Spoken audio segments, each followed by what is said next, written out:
And that could be a modification to the law that'll make it more justice.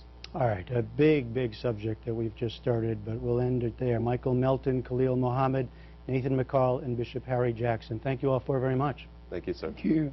Thank you.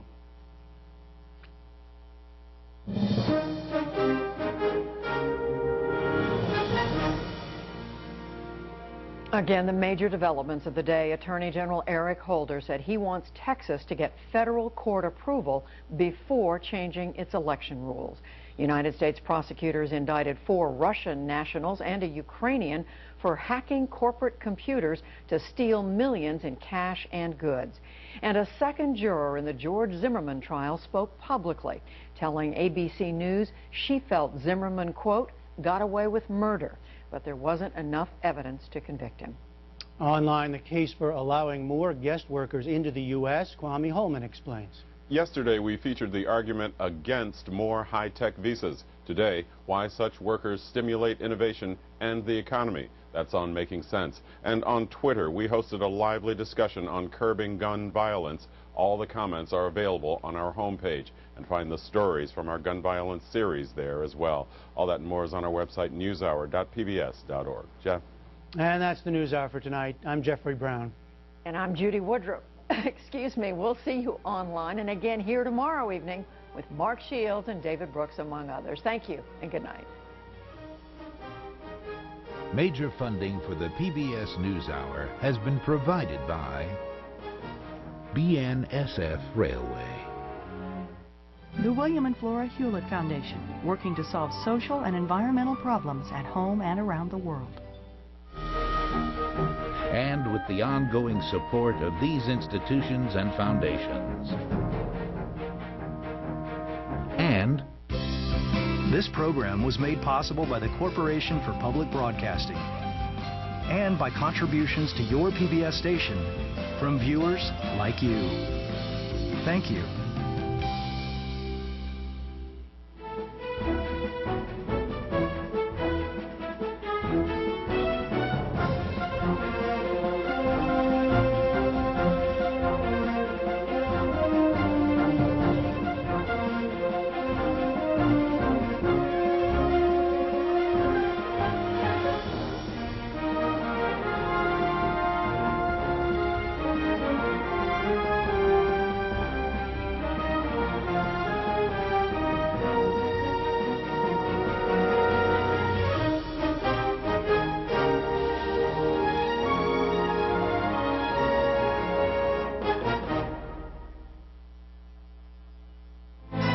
You're watching PBS.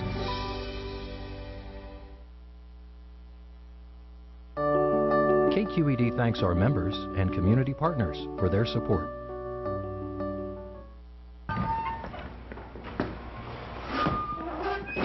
Excuse me, which way to the Jewish Film Festival? Is this some kind of joke?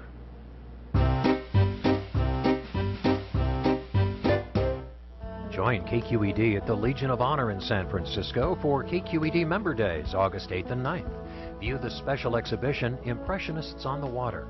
Embark on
Everyone ready? Everyone ready? Yes. Good evening, everyone. Welcome to the Capitola City Council meeting. We're very happy that you're here tonight. We're very happy that those of you at home are watching are interested in our meeting, and we encourage you to call us or email us or write us or contact us any way you like, anytime about any issue in town. We often get our best ideas from the citizens. May we have the roll call, please? Councilmember Norton. Councilmember Story. Here. Councilmember Bottorff. Here. Councilmember Termini. Here. Mayor Harlan. Here. Will everyone please stand for the Pledge of Allegiance? I pledge allegiance to the flag of the United States of America and to the republic for which it stands, one nation, under God, indivisible, with liberty and justice for all.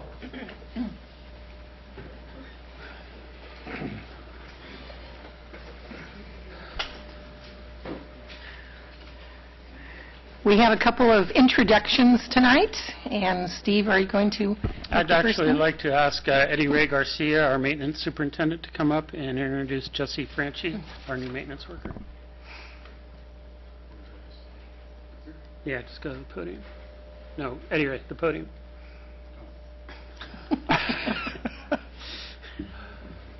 And speak into the microphone so people can hear you. Okay. Thanks. Good evening. Good evening. It's my pleasure to introduce the newest member of our Public Works team, Jesse Franchi. Jesse grew up in Boulder Creek and attended school in the San Lorenzo Valley School District. He moved to Santa Cruz 14 years ago, where he lives with his wife, Jody, and daughter, Lola. They are also expecting a baby boy this September. Jesse worked in the landscape business for 12 years before spending time with the Santa Cruz Water Department and the San Lorenzo Valley School District. He'll be working in our parks where his experience and talents will be put to good use. I'd like to welcome Jesse. Welcome. Thank you very much. Thank you. Anyone have any questions? Does he know he's supposed to give a 20-minute presentation tonight? Okay. I got to go. I got to go. The song. Yeah. Thank you very much and welcome. Welcome. Thank you very much for making this happen. Thank you. Thank you. Is Carolyn going to make the next presentation?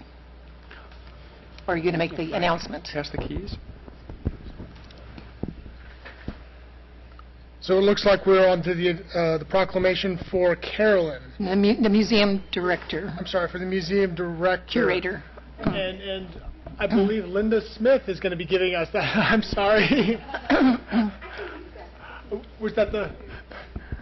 Come on up, Frank. I don't have a whole lot to say, but we're going to let you... Speak into the microphone, please.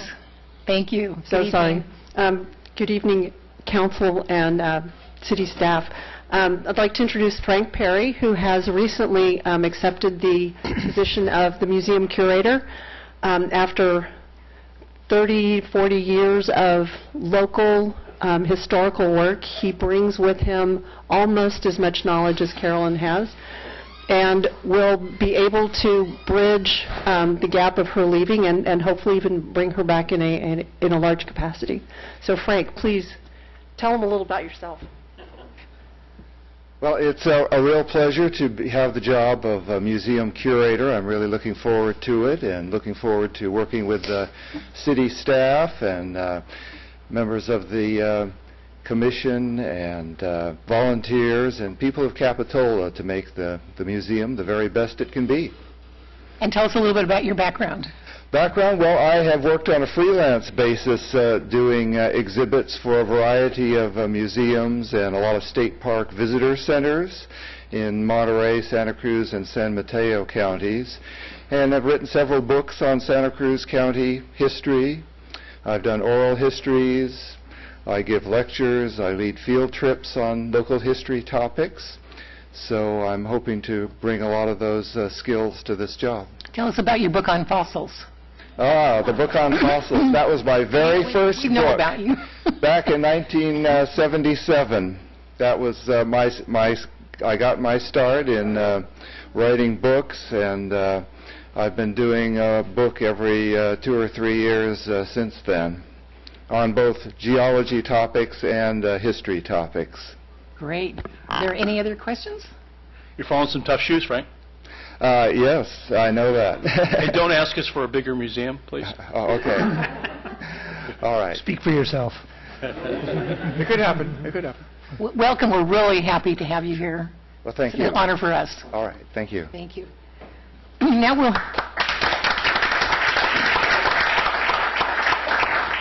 we'll have Carolyn come up. Yeah. The museum director's kind of short, isn't he?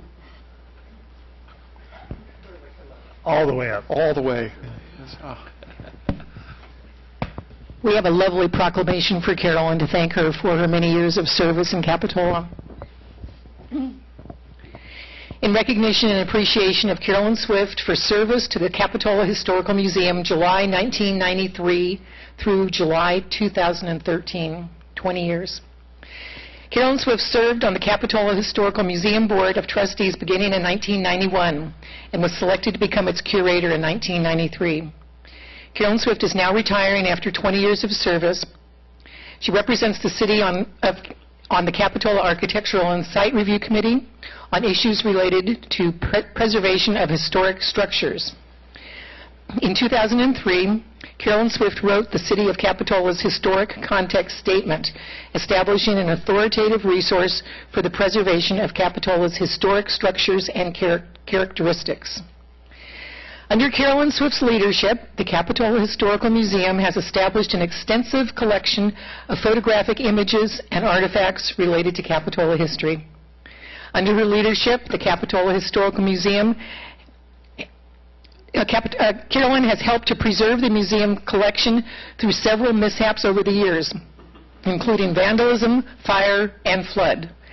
Carolyn relocated historic artifacts from the basement of the Rispin Mansion and then to the Pacific Cove Mobile Home Park, and finally to its new specially configured storage suites acquired in 2012, which we hope will be immune from future calamities. Carolyn has furthered knowledge of Capitola history by publishing numerous articles and books, including the newly released Capitola edition of Arcadia Publishing Company entitled Images of America. Carolyn has linked Capitola history to surrounding communities of Soquel, Live Oak, Santa Cruz, and Aptos by assisting historical researchers in neighboring communities and by interpreting as well as reporting history. Carolyn has narrated many stories about the characters and events that have shaped Capitola. Now, therefore, I, Stephanie Harlan, Mayor of Capitola, hereby thank and honor Carolyn for her leadership and service to the preservation of our history and therefore improving the quality of life in the city of Capitola and Santa Cruz County. Thank you very much.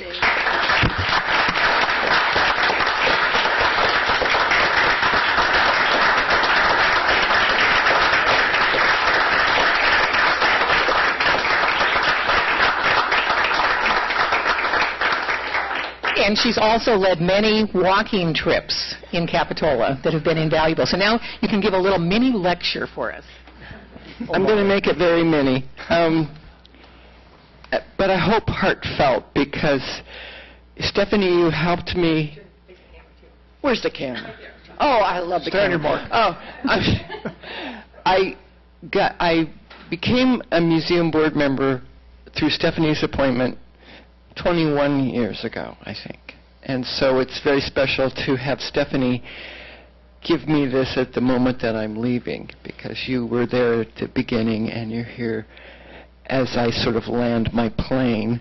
But also, and I have to look at my friends on the council, because over the years it has been a real adventure for me, and I think in the past 5-6 years is the first time I've really looked at the entire council and known that each of you is a very dear friend. And that really means a great deal to me, because I know you all personally, and really thank you for all your support to the museum and the ongoing support that the city is given the museum. And I'm really proud that it appears that it's going to continue to do so. So I just want to say, and there's only, like 1 or 2 ways you can say thank you. And so I want to say thank you, and then because I'm really appreciative, I'll say it again.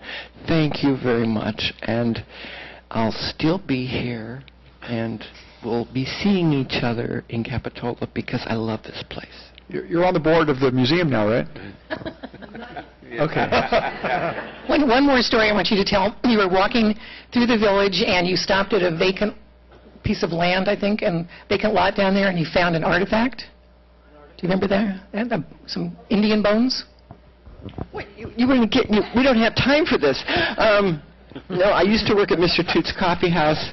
I went down one morning. I was looking for Indians. I was looking for some remnant of the native Ohlone Indian population for years. And one morning I came down and I saw they were digging a hole down here beyond the trestle. And I went into Mr. Toots and got a plastic sack and a fork. And I said, I'm going to go find an Indian. That's what I said. And Minna Hertel, who's back there, came in later and went down after I had found a burial. It was, they had been clearing the grounds, and I came in and I picked up what I thought was a bowl, and it was an Indian skull. I mean, it was the skull of a human being, and it just sort of sent me through the roof. And so they ended up, I think, taking about 11. It was a burial ground. They found 11 bodies and removed them and reburied them. And for me, doing research at that time was 1984. It just sort of sent me into, I don't know, another planet. I was really excited.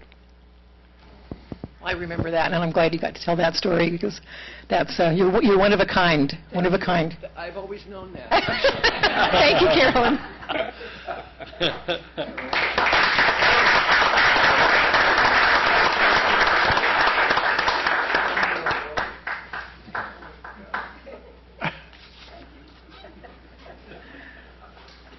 Next item is report on closed session, please. Thank you, Mayor Harlan.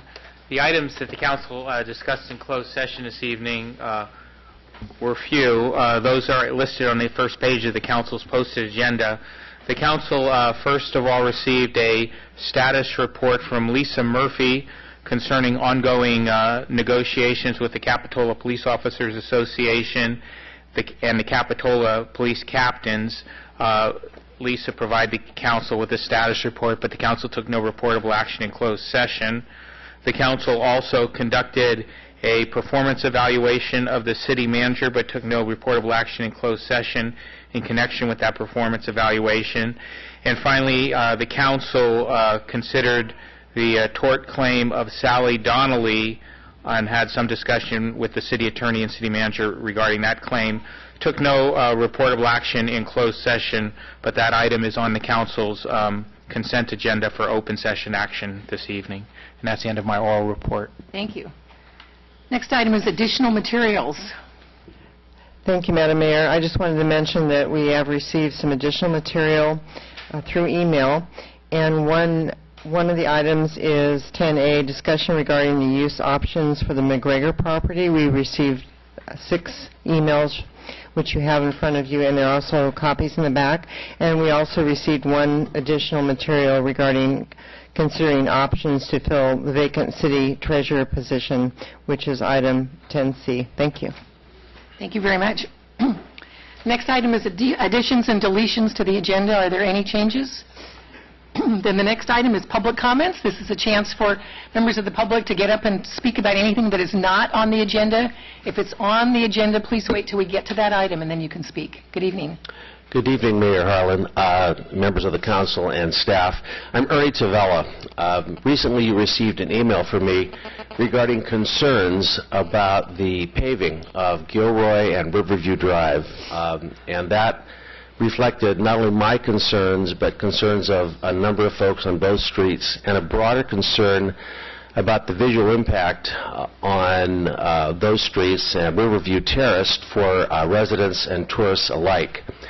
And I would have been happy to discuss that in detail with you, but today I noticed that the streets themselves were being marked and painted, which renders this issue a fait accompli as far as I'm concerned, and perhaps, and really a discussion pretty moot.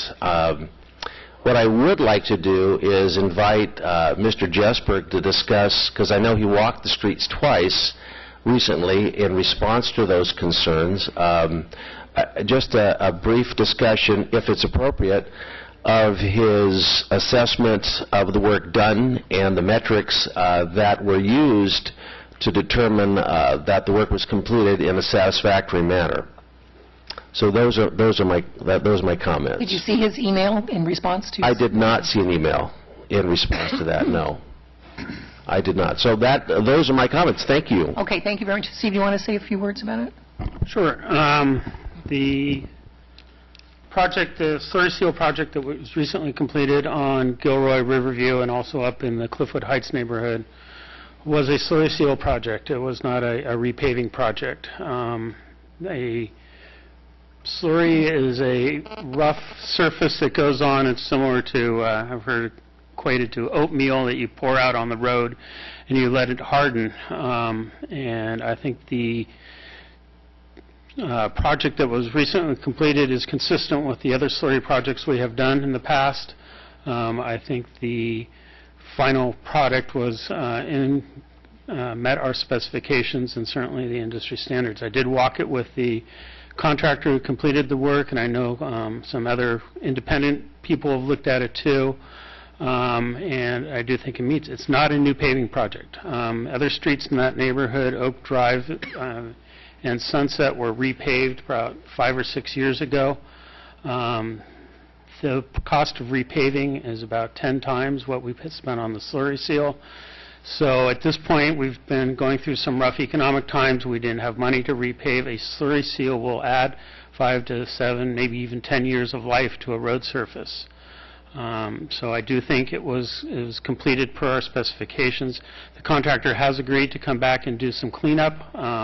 Some of the places where it's built into some driveway approaches, one area where it was a little thin, so he is going to be back probably within the next week to make some minor repairs to it. But overall, I think it was a good project and it met our standards. It's not a repaving project. It was never intended to be a repaving project. Thank you. Mike, did you want to say anything about it?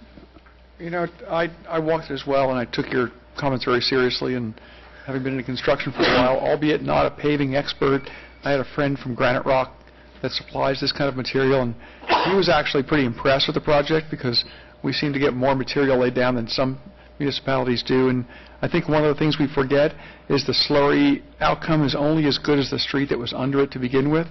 And I think Steve would probably agree, we were probably on the borderline of slurrying versus paving. So we kind of took the economical way out to try and stretch the streets a little more, but those streets are probably at a 5-year program for that slurry going away. And he did make the comment that slurry seals are like bad haircuts. In 2 weeks, you'll never notice them anymore. It probably doesn't make you feel good, but it's like the nature of slurry. It's not a science. It's put on with a squeegee, for God's sakes. You know, it's a pretty bare bones kind of a technological advance. And the city manager did remind me that a slurry will get better with time. I mean, it really, the rock that's loose on it now will walk away. We are sweeping the streets on a daily basis right now, and we'll be doing it on a weekly basis after that. And you know, the road slurry gets smoother as it ages, or a pavement job, even though it takes a long time, gets rougher as it ages. So this slurry, in 2 to 3 months, I don't think we'll have any issues out there. It would be a good idea to take note of, and this is more of a symptom that, Ernie, that you brought up, and I went out and observed, and that is, even before the slurry seal, just because of the age of our streets, especially the smaller ones, the paving is getting higher and higher above the level of the driveway curb cut. So we keep adding more to it. At some point in time, on our older streets, we're going to have some, you know, we need to address some issues, especially with the driveways. Yeah, typically when we repave, we will come in and we will grind down the edges of the street to make it reconform again. Yeah. Dennis? Steve, would it be fair to come back in 1 month and just kind of give a review of what it looks like out there and whether it does lay down like you said? Would you do that for us? I'd be happy to, yes. Great, thank you. Sam, did you have a comment? Well, and yeah, I was going to suggest also, Steve, that if you could share your email that you prepared with Mr. Tarvella. I think he's certainly entitled and should be able to see that. because it does respond to the specific issues that were raised in that, and also shared with the other residents and citizens so that, they can have a better understanding of what the intent and purpose of the particular project is. We do value their comments and input, and we want to follow up, okay, and to see that it will eventually arise to the standards that we all want to achieve, and that, we believe that this will as well. And in the event that it doesn't, we will come back and respond to it. I'd be happy to share that. Thank you. If I might approach? Sure. I think The spirit in which I wrote that letter is really one of the loyal opposition. I'm an advocate for Capitola as well. And it is in that spirit and in that intent that that letter was written. So I want to make sure that's clear. Sure. Thank you. And if you send Steve an email tomorrow, then he can send you his response. Thank you. Good. Other comments, please? Good evening. Hello. I'm Sandy Erickson, and I live at 117 Cabrillo Street in Capitola. And I'm going along a little bit with the slurry seal. I have to say, they pulled it. I was impressed with how they pulled it off, and the fact that they put it on with a squeegee was interesting. I walked my dog along one day and sort of watched them do it. What I want to talk to you about tonight, though, is right at the end of the street, my street, Cabrillo, it intersects with Park Avenue. And for years, and it's still this way, the speed limit changes right at the intersection of Park Avenue and Cabrillo. Coming out of Capitola, it becomes 35 going towards Coronado. And coming in, it becomes 25 right at Cabrillo Street. Now, it doesn't seem that it takes a mental giant to think that maybe changing it at an intersection is not the thing to do. But that, nonetheless, is what's going on. And now they have also put the 35 on the new slurry. And so it glows as you come up through there, and everybody can see it and say, gung-ho. And what happens is, while you're waiting to make your left turn into Cabrillo Street, people pass you on the right through the bicycle lane and this sort of thing. Now, the other issue that we've had, and the neighbors, I've had a reason over the last year and a half to talk to the neighbors a lot, as y'all know. There's a bus stop right there on one side of Cabrillo and then on the other, and there is no crosswalk. Now, I know that a crosswalk is basically striped lines that say, hit me, but the other issue is, if we could have a crosswalk, that would be helpful because it would draw attention to the fact that things are going on. When Dennis had his Traffic Advisory Committee, probably 10 or 12 years ago now, one of the recommendations of that committee was to put a crosswalk there and maybe a stop sign. And we've got the stop sign at Coronado, and we got that apparently because somebody got killed. I would hate to have to see somebody get killed here. But if nothing else, if they could just run that 25-mile-an-hour speed limit down to Coronado where the stop sign is, that would be an improvement and would make more sense. But that's what I'm here to ask you for. Ideally, there should be a stop sign there, given that there is a bus stop on either side. And the only sidewalk to there ends just about there, okay? So then you got to come across if you're going to go down the sidewalk or not, tipsy down the railroad track. So it just seems that this is a very common sense thing. And I know we got the fancy crosswalks up there on Capitola Road. And the speed limit on Capitola Road is 25 miles an hour. And it's pretty well lit. But the thing we have done with that is we got two parallel ones, and people walk by and push the button. And you get there, and you can't tell where the pedestrians are because you've got so many places to look. So I would like to say that you should take one of those crosswalks from there and move it down to Cabrillo and Coronado, because I think that would be the perfect thing to do. thank y'all for listening, and I hope some common sense will prevail here. And Steve, we could still paint that handicapped entrance to Cortez Park red so people can see it. Thanks. Thank you very much. We'll look into that. Stephanie? Dennis. Sandy Erickson, you just found the key to my heart. I have been preaching for 12 years about making Park Avenue 25 all the way through there. And we've gone through that, and there are reasons, but maybe our police chief could come back to us with good reasons why it isn't 25 all the way through there. Thank you very much for bringing that up. Would anyone else like to speak? Good evening.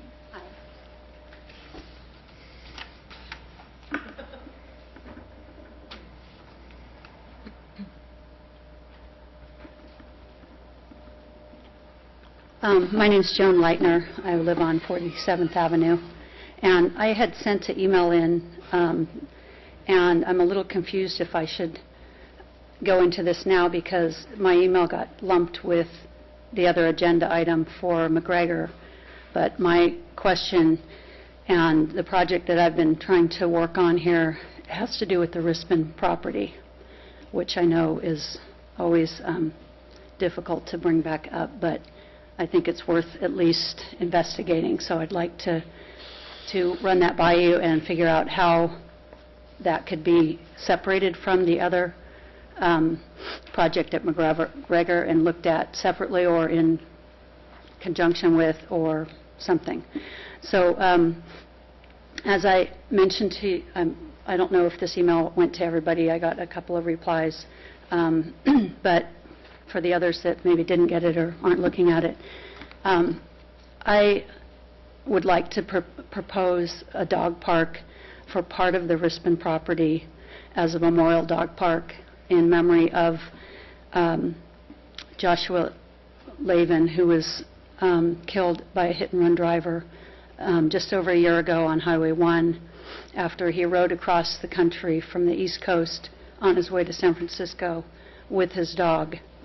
And my husband and I are the ones that found the dog lying in the bike lane when we were riding our bike up past Wilder on our tandem. And we stopped and saw the debris and the bike in the bushes and the dog laying there and realized that we didn't see a person, and after an extensive search and about 45 feet from the bike we found Joshua, who had already passed away. He was hit the night before and we got there that next morning, so the dog had been laying there for 10 hours or whatever, and he did survive. And we put our name in with the SPCA to let him know that we would be willing to adopt him if no family was found. And we were contacted by Joshua's family later back in Cape Cod, and they have since met us and become our friends and have asked us to adopt Ozzy. So we now have Ozzy along with our other dog, and walking the streets of Capitola trying to get both of them exercise and trying to find a place for them to run off leash is impossible here. So I know that the McGregor property is going to be discussed for a dog park, but I would really love to see us consider Rispin, because I think it would not take that much. The area that I'm looking at is the part that's already fenced, that's separate from the mansion. And I think that that location, because it's so central to so many people that live with dogs there, you would have people walking to the dog park and the McGregor property. You would have, at least for myself and everyone I've talked to in my neighborhood, they would drive there, which isn't a great solution. So I would even propose that we could consider both ideas. I think I saw a number of 56,000 dogs are owned, or approximately, in Santa Cruz County. So I think we could support both parks even. So I don't know what it takes to get that on the agenda or what we would need to do a feasibility study, but I'd also like to add that the family of Joshua, if we do it as a memorial, has and his friends have all offered to help fund that. So we wouldn't be asking for the city to do that. I think I have enough volunteers and some funds. I don't think it would take much to, put in a gate. I realize the parking would be an issue, but I really don't think that we're looking at a ton of people driving there. I can't tell you how many dogs walk by the neighborhood that I live in, and it's closer to the village, it's closer, all the Wharf Road properties, all the Jewel Box, everyone, I think, could benefit from this. So this is my first time ever coming up here and speaking, so I don't really know the process. So if you could help me and tell me what I should do, I'd be happy to take it on. Thank you for coming and sharing your ideas with us, and it's something we can certainly look into.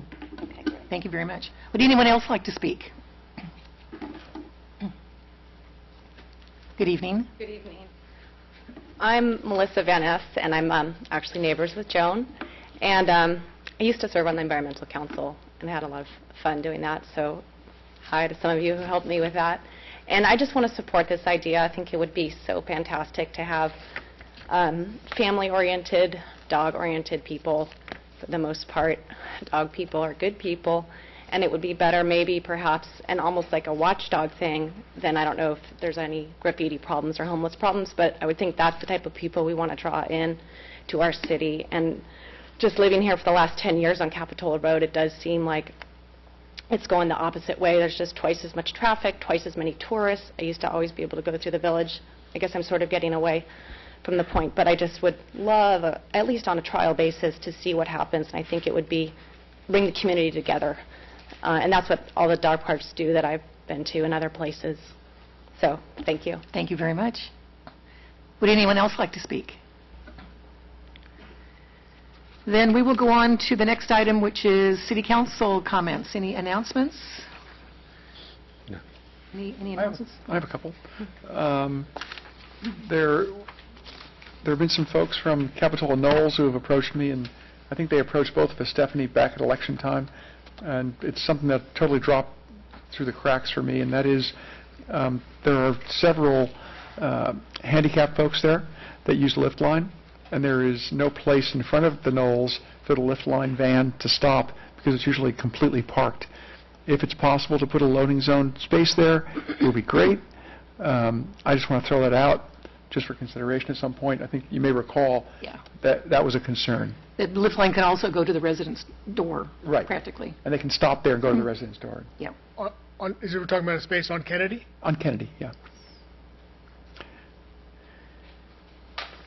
And also, there was, I'm not sure if it went around to everyone, but there was an interesting proposal put forward by one of the contractors who worked on Rispin mothballing it, and that is he just encountered a project on the other side of the hill where they had a building not unlike Rispin that was mothballed. They formed a nonprofit. They were able to collect and maintain funds and grants to maintain the building. They turned it into a museum, of all things. And he just threw that out and said, I know you guys have a similar property, so this is an idea, and think about it sometime. So throw it out there next time we talk about Rispin. Anything is possible. Thank you, Stephanie. Any announcements? I just have a couple, yeah. Just want to do a little update. To also sit on the AMBAG committee with Monterey Association of Area Governments. And they have been discussing, I just wanted to bring it up, it's unfortunately there will be some workshops that have already come and gone, but what they're working on now is future growth scenarios for transportation, related to transportation and sustainable communities. And what's going to come out of that is they're going to try to come back to us with 3 scenarios to achieve one of those goals, and then that's going to be presented around for input on which way to go. So I just want to give an update on that.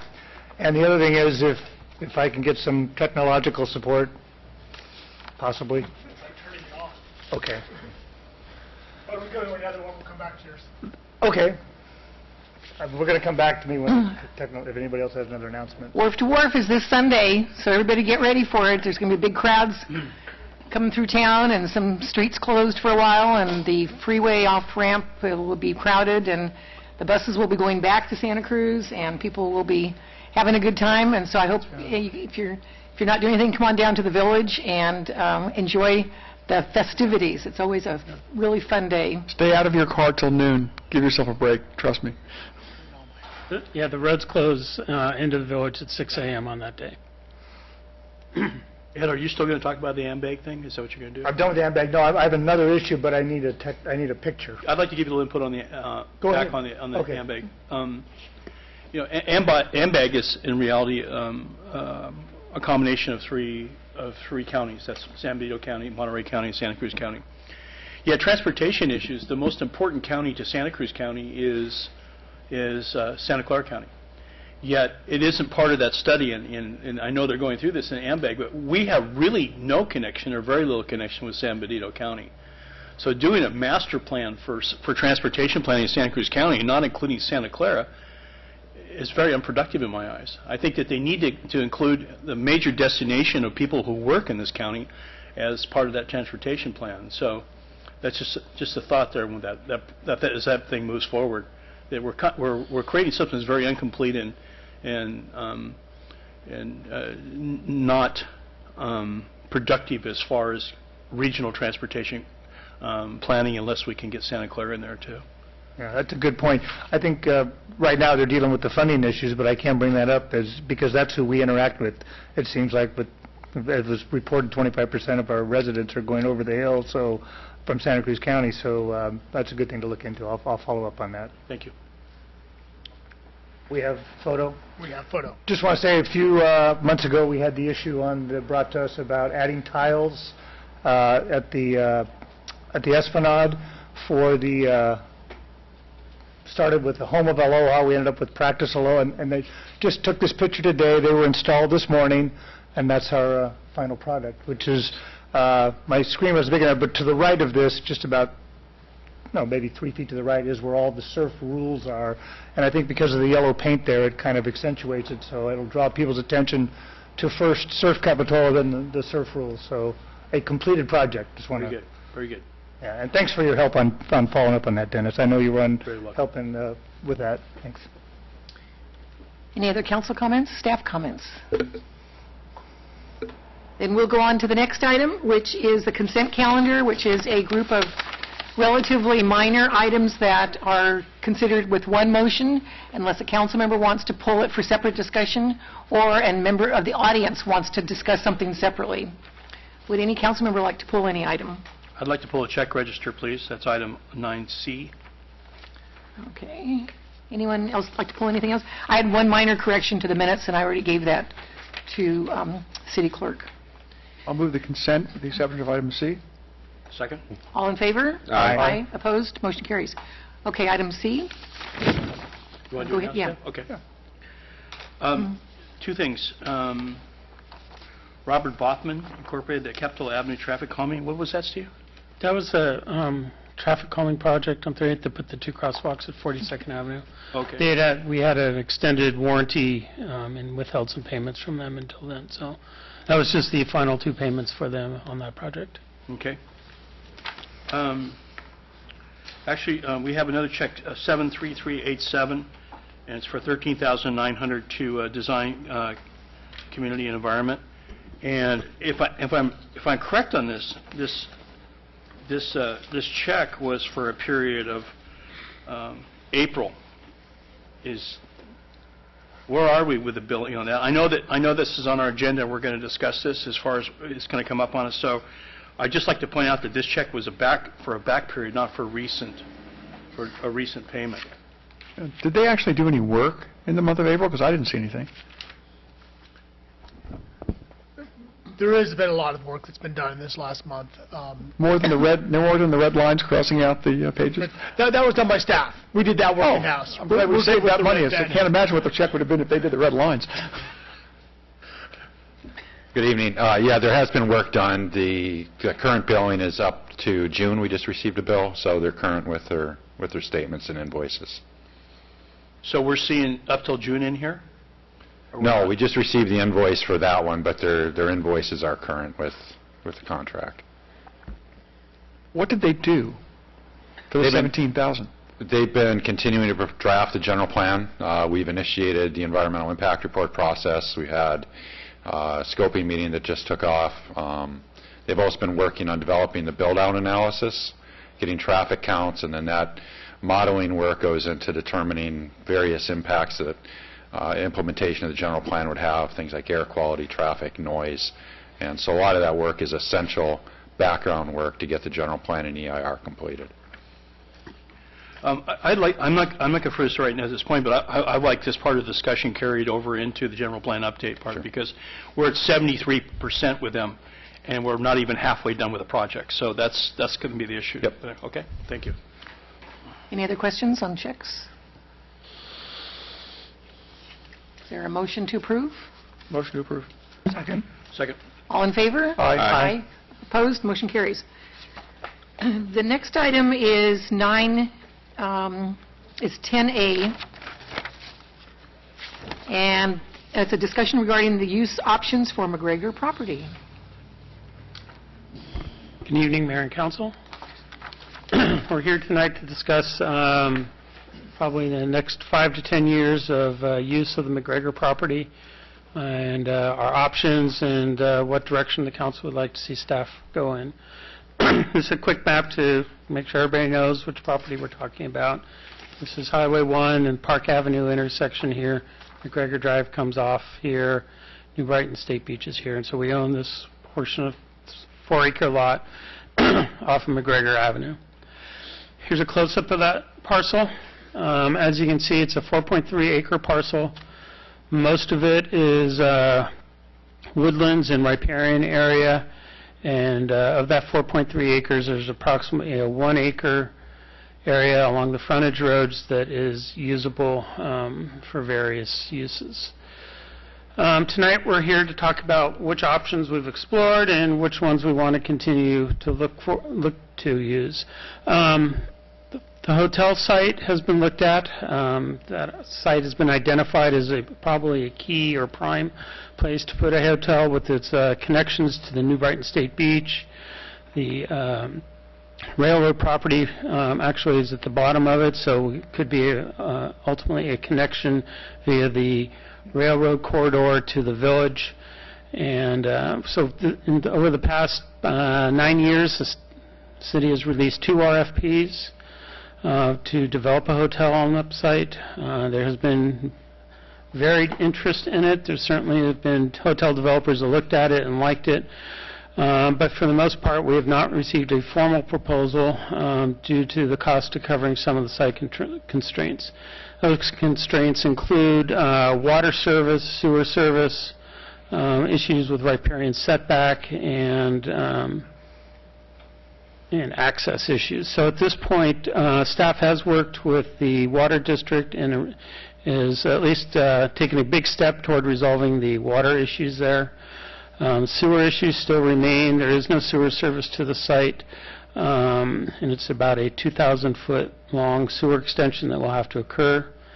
The other issues, I think, can all be overcome at this point, so it's just a matter of, I think, at this point, the economy turning around before we see a hotel developer that may be interested in that property. So the question is, do we want to continue looking at that or wait and use it for another use? The city could, to help speed up this process, undertake a limited design and entitlement process where we'd actually using city money, come up with a hotel design, take it through the CEQA and permitting process, and then market it as a completed project or as an entitled project.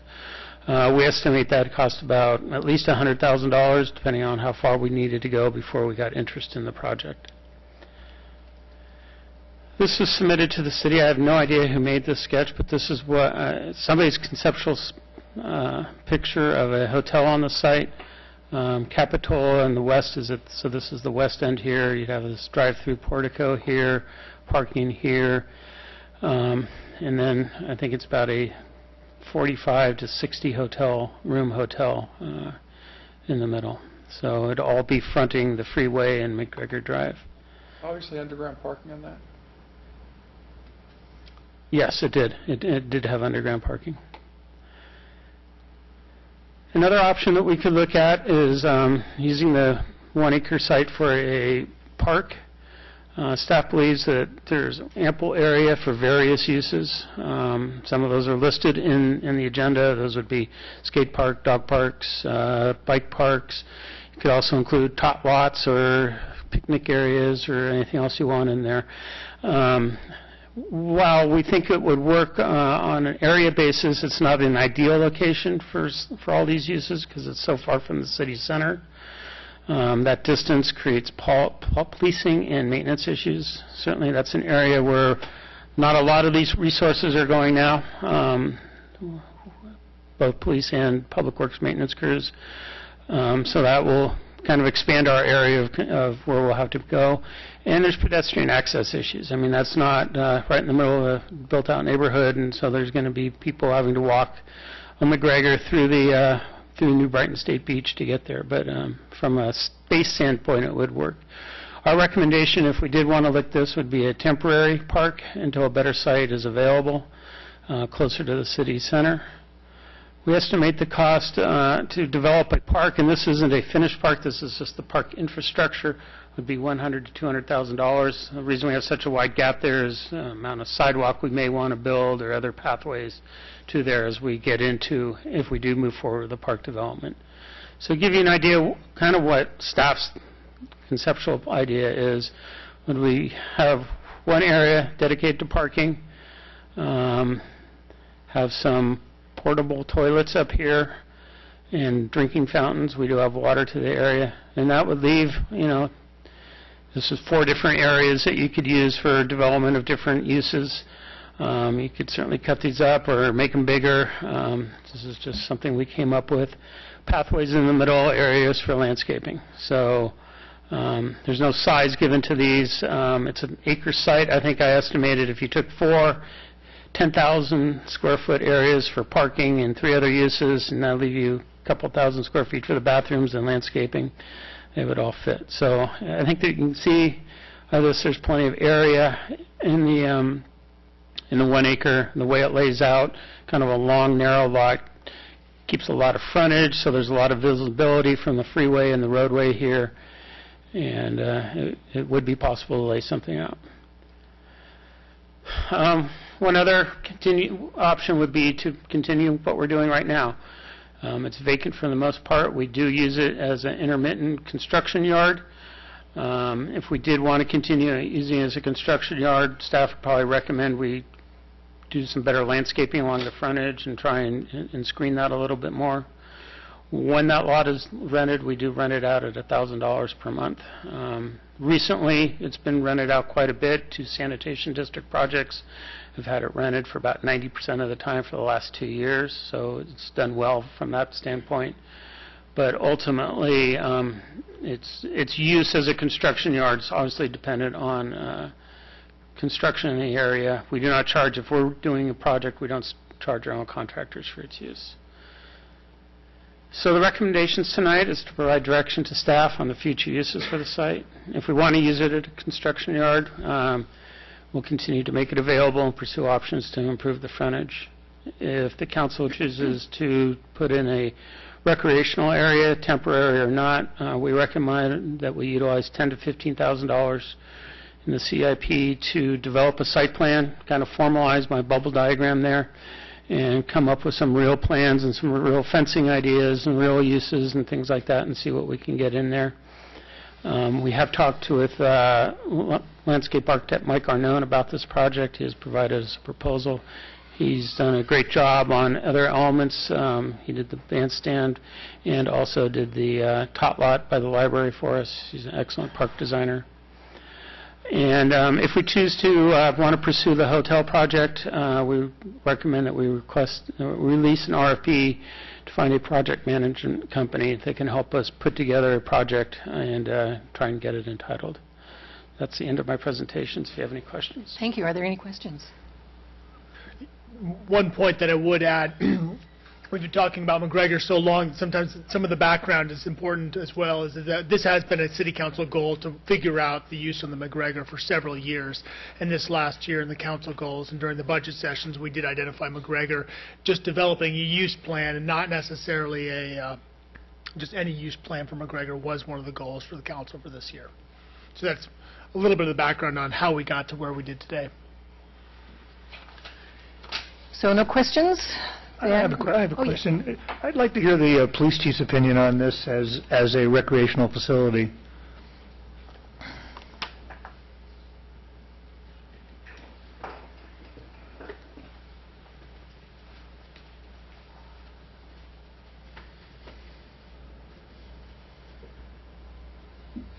Good evening, Madam Mayor and council members.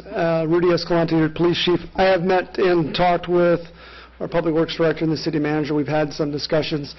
A lot of it depends on the opportunities that are out there. Some things that we've talked about is access via foot and pedestrian access, whether it's with sidewalks and lighting, those things as far as being on the borderline of the city. So we've tried to look and address at those things based on the opportunities that we have, whether it's a skate park, a dog park, or the other options that we do have.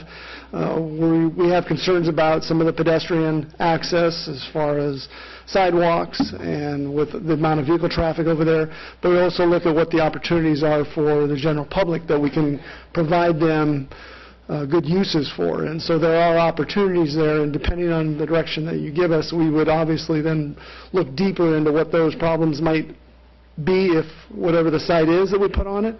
But I think we can definitely have some options to work with, and we've definitely looked at ways that we can combat some of the potential problems, whether it's accessibility or site and hours and lighting, those types of things, fencing, some landscape design that would curb any type of criminal activity.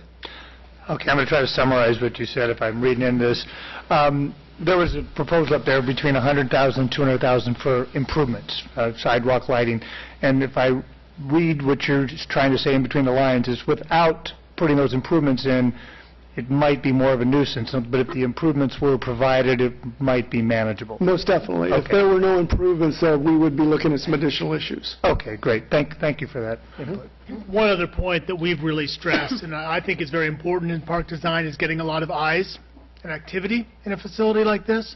So I think that my suggestion would be, if that was a direction the council wanted to go, is that we do consider multiple types of uses which have different sorts of peaks and different, getting a lot of people out there, because I think the more people that would use it, the less likely it would be an attractor for problem type activity.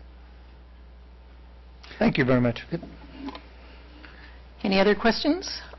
Sam? Thank you, Mayor. Some months ago, the council approved the Monterey Park as a site for a skateboard park. And before we got into a discussion about that as a potential use of a McGregor, I was just wondering, what's the status of that particular decision? I know that there was a community group that was going to be involved in raising the funds for it. Is that still considered a viable site for a skateboard park? In meeting with the proponents of the park there, I mean, they obviously would support a park there. I think they kind of backed off because of neighborhood opposition to that park. It's a difficult site from a site distance standpoint, proximity to houses. And, obviously if the council would like to move forward with that, I think the skate community would certainly support it. But I think there's significant opposition from the neighborhood, and from my take is the skateboard community kind of backed off and wanted to see what else we could come up with at this point. Okay, thank you, Steve. I would like to respond to that a little bit. And also there was opposition from the school board, who their district office was next door. They would not. They told us they would not support it. So. Yeah, but I just, in the face of all that, the council, by majority vote, approved that site for a modest-sized skateboard park. And I don't know, I mean, my suggestion would be that if the conversation tonight was to go the direction of the recreational use, I think that's the conversation about what the uses are. I think that could go through a little bit of a process, a design process with some recommendations from staff. I think a lot of the enthusiasm from the proponents of the project sort of went away. They felt that the opposition was, pushing too hard. The size constraints were getting it more difficult to fundraise, and I think some of their enthusiasm has waned.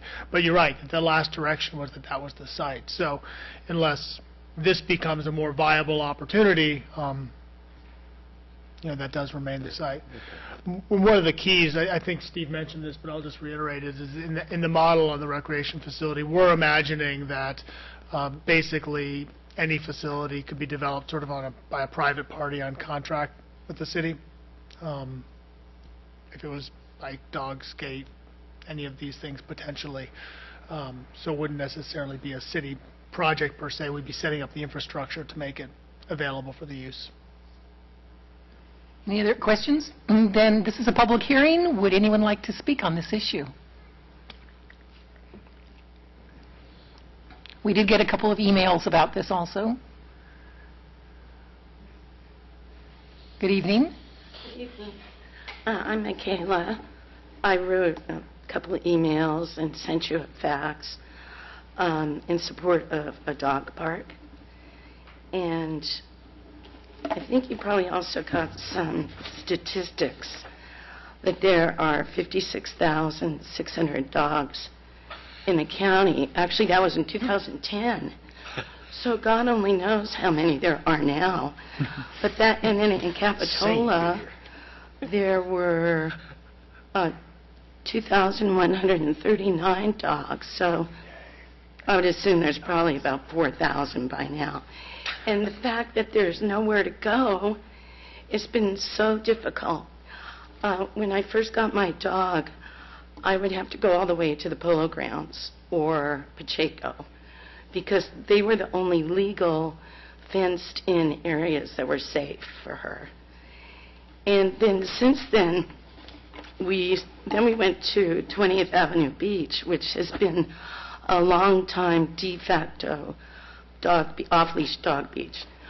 Well, soon afterward, they started enforcing the leash law.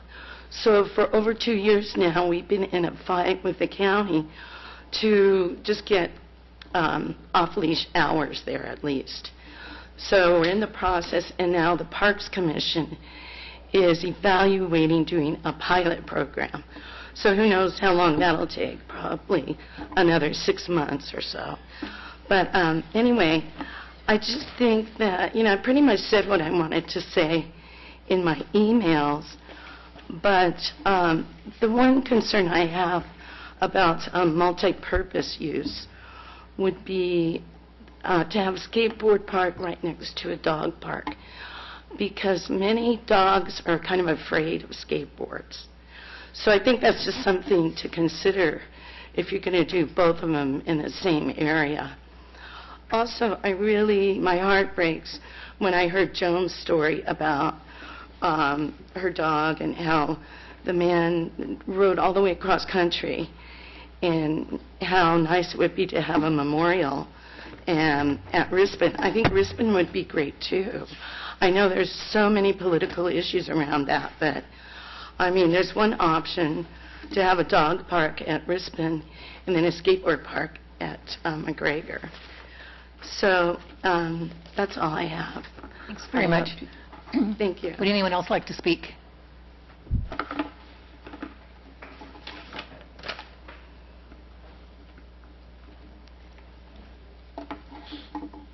Good evening again. Hi, since I'm here.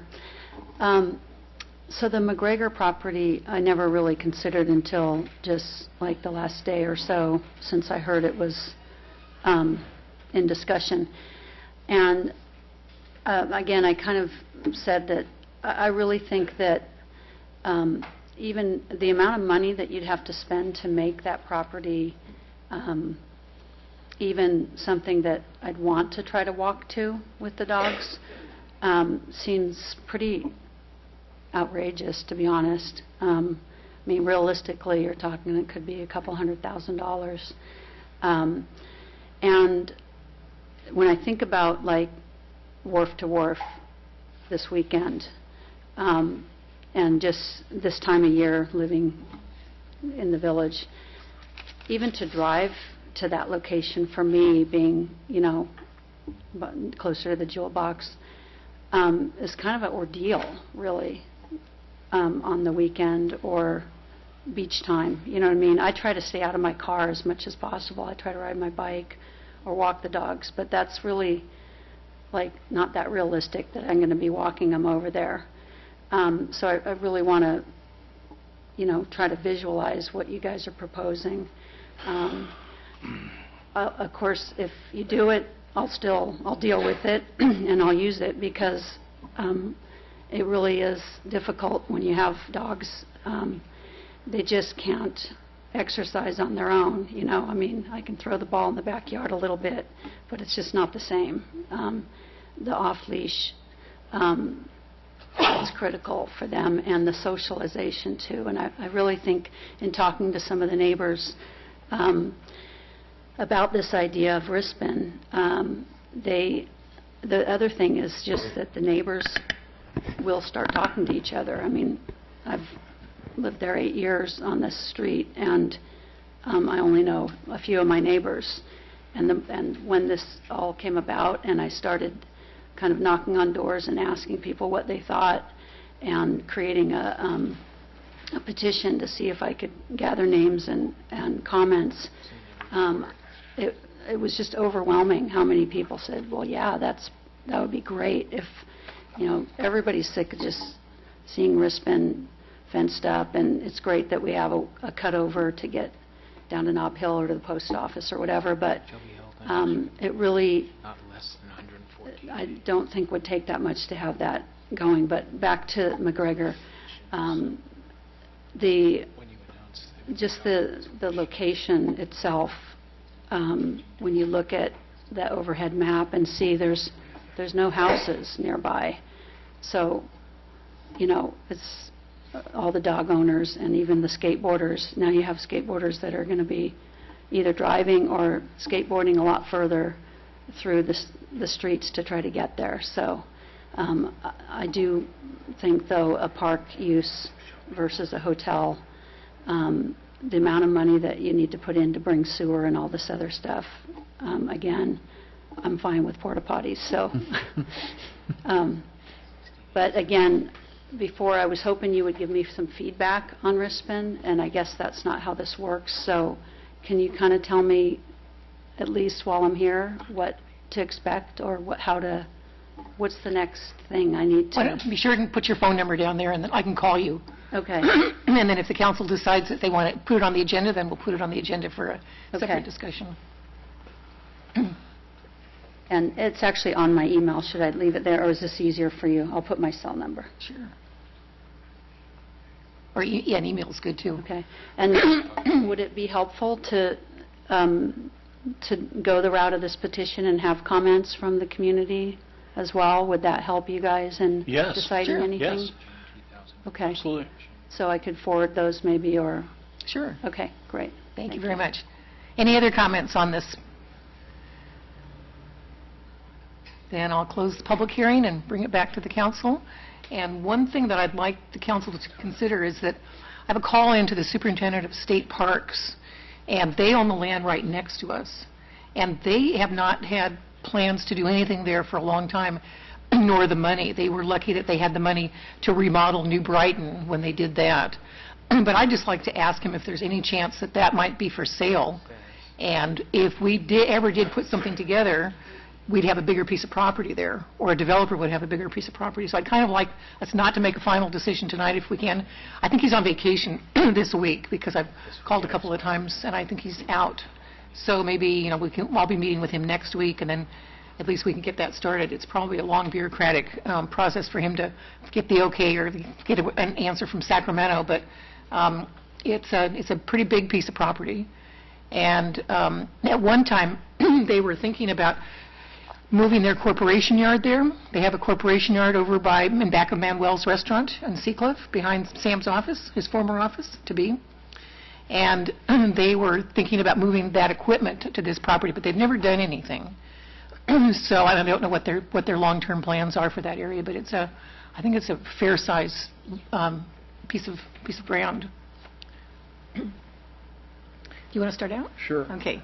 And I'm sorry to jump on your idea right away, but the prospect of dealing with the state to acquire a piece of property that probably has more environmental restrictions than the one we own runs my blood cold. I think we've even approached them at one point, back when Rich Hill was the city manager, about acquiring some property, and they chuckled and didn't say anything to us. We've been out several times to hotels. It's not viable. No one wants to come forward. We sat down with individual hotel owners and operators locally, and they've all looked at it and shook their head and went, it's not enough, and there's too much money to bring the sewer in, even though we have water there now, which is good. The issue of temporary permanent is moot. It's not even worth discussing it. $200,000 to provide more recreation for so many citizens of Capitola is the biggest bargain we've had in a long time. When you consider we're going to put $1.2 million into a parking lot, this is a great community service. Pump track, skateboards, 10,000 square foot dog park, 10,000 square foot skateboard park. This is total bonus time for the citizens of Capitola. If future councils make it into something else, not even worth discussing. Right now, we can give the community something really significant. That's something that is actually, I think calling it a vacant lot is gilding the lily a little bit.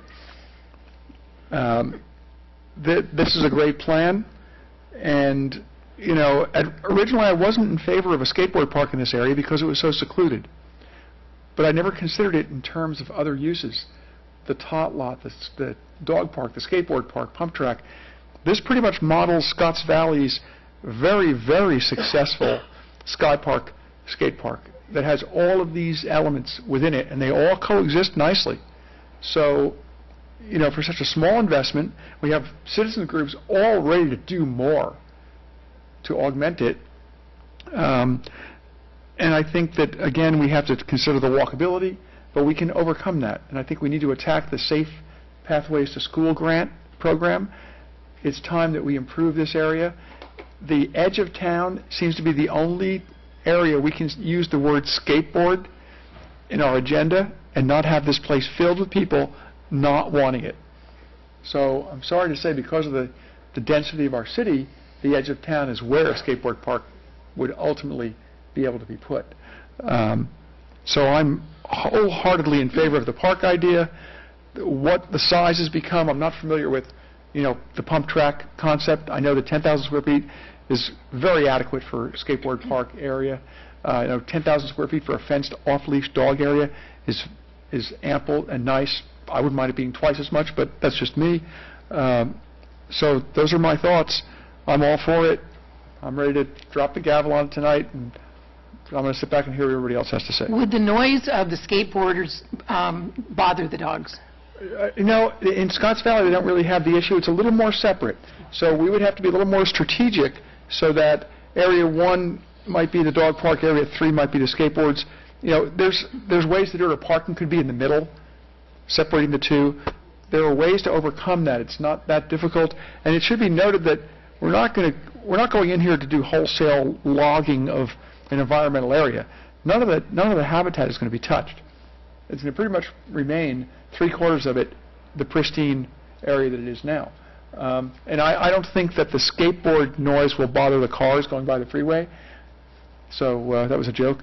And that's all I have to say. I was going to add, I was out there recently, and I think the skateboard noises are going to be drowned out by the highway noises. Yeah. And I mean, it's not a quiet piece of property. No. And so I don't see the skateboard noises adding a whole lot of disruption to that.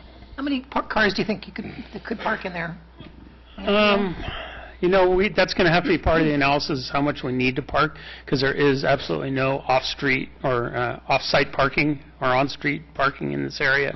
So we're going to have to, everybody that goes there is going to need a place to park. I'm kind of estimating between 25 to 30 spaces right now, but we will need to do some quick and dirty analysis to make sure that we're conservative and have maybe a little more than we think we need just to... You have because of curbside that. parking there, too, along that whole road?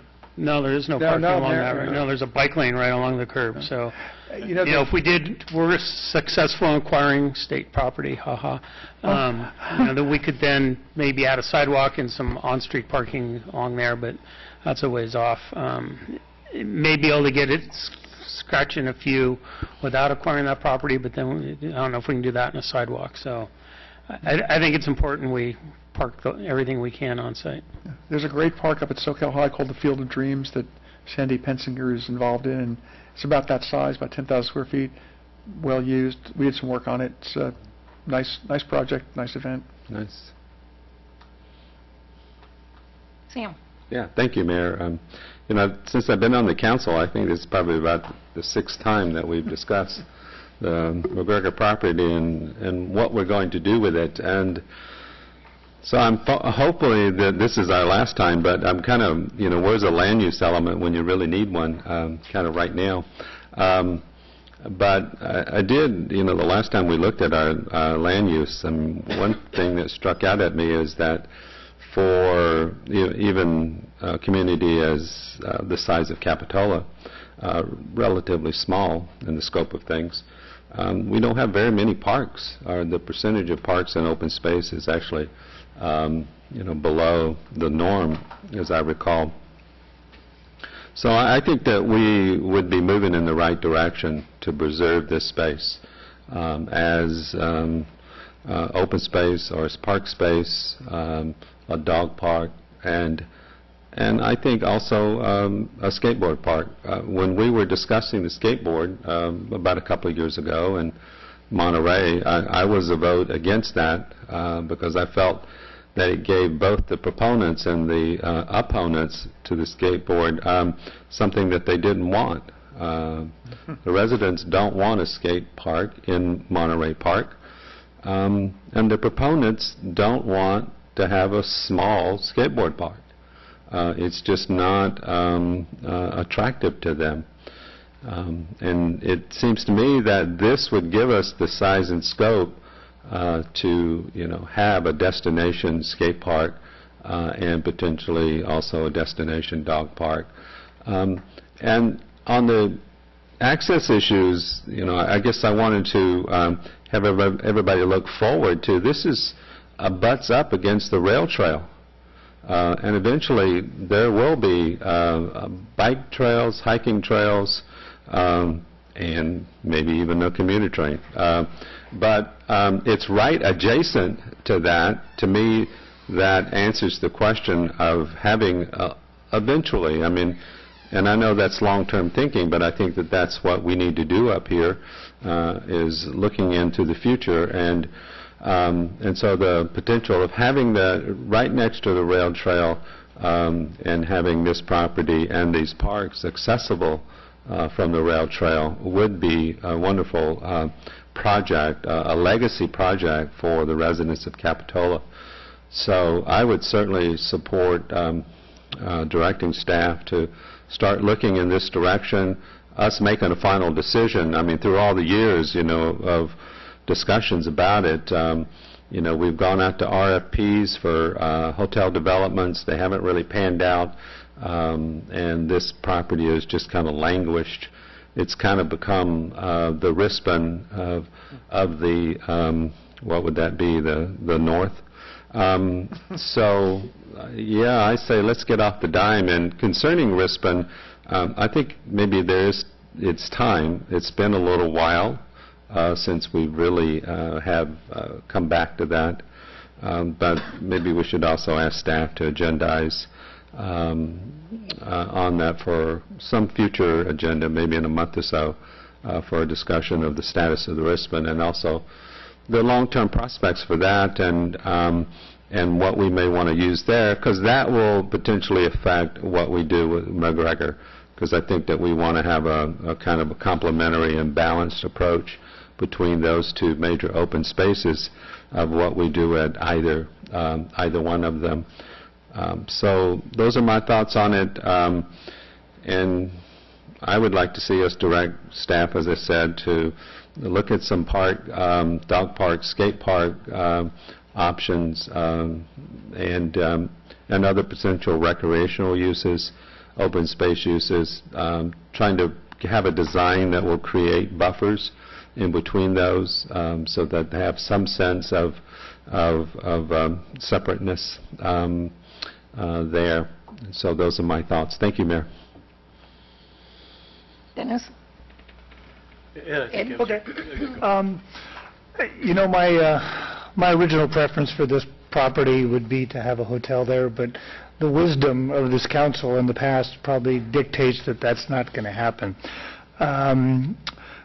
The idea of having all three, the multi-task area there, it's a great idea. I think I've been driving the city manager crazy trying to find alternative sites. I tried to have him hawk the courtyard and buy their land that we don't have, and to find a good site for this.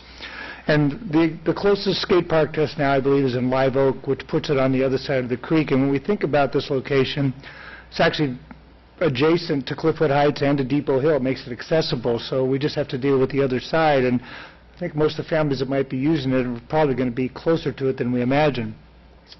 The idea about multi-use, I think, is a great idea. I think if I read in between the police chief's lines, it's the more hours that the park is open, the less chance we have for having problems there. And it's going to be my impression that the dog people are probably going to be early morning people and late evening people, and the skate park people might be the people in between. And I think some way with the hours, if there's a problem with scaring the dogs, if that becomes an issue, I mean, I'd like to see everybody get along over there as a recreational facility, but I'm sure we can, set this up as that.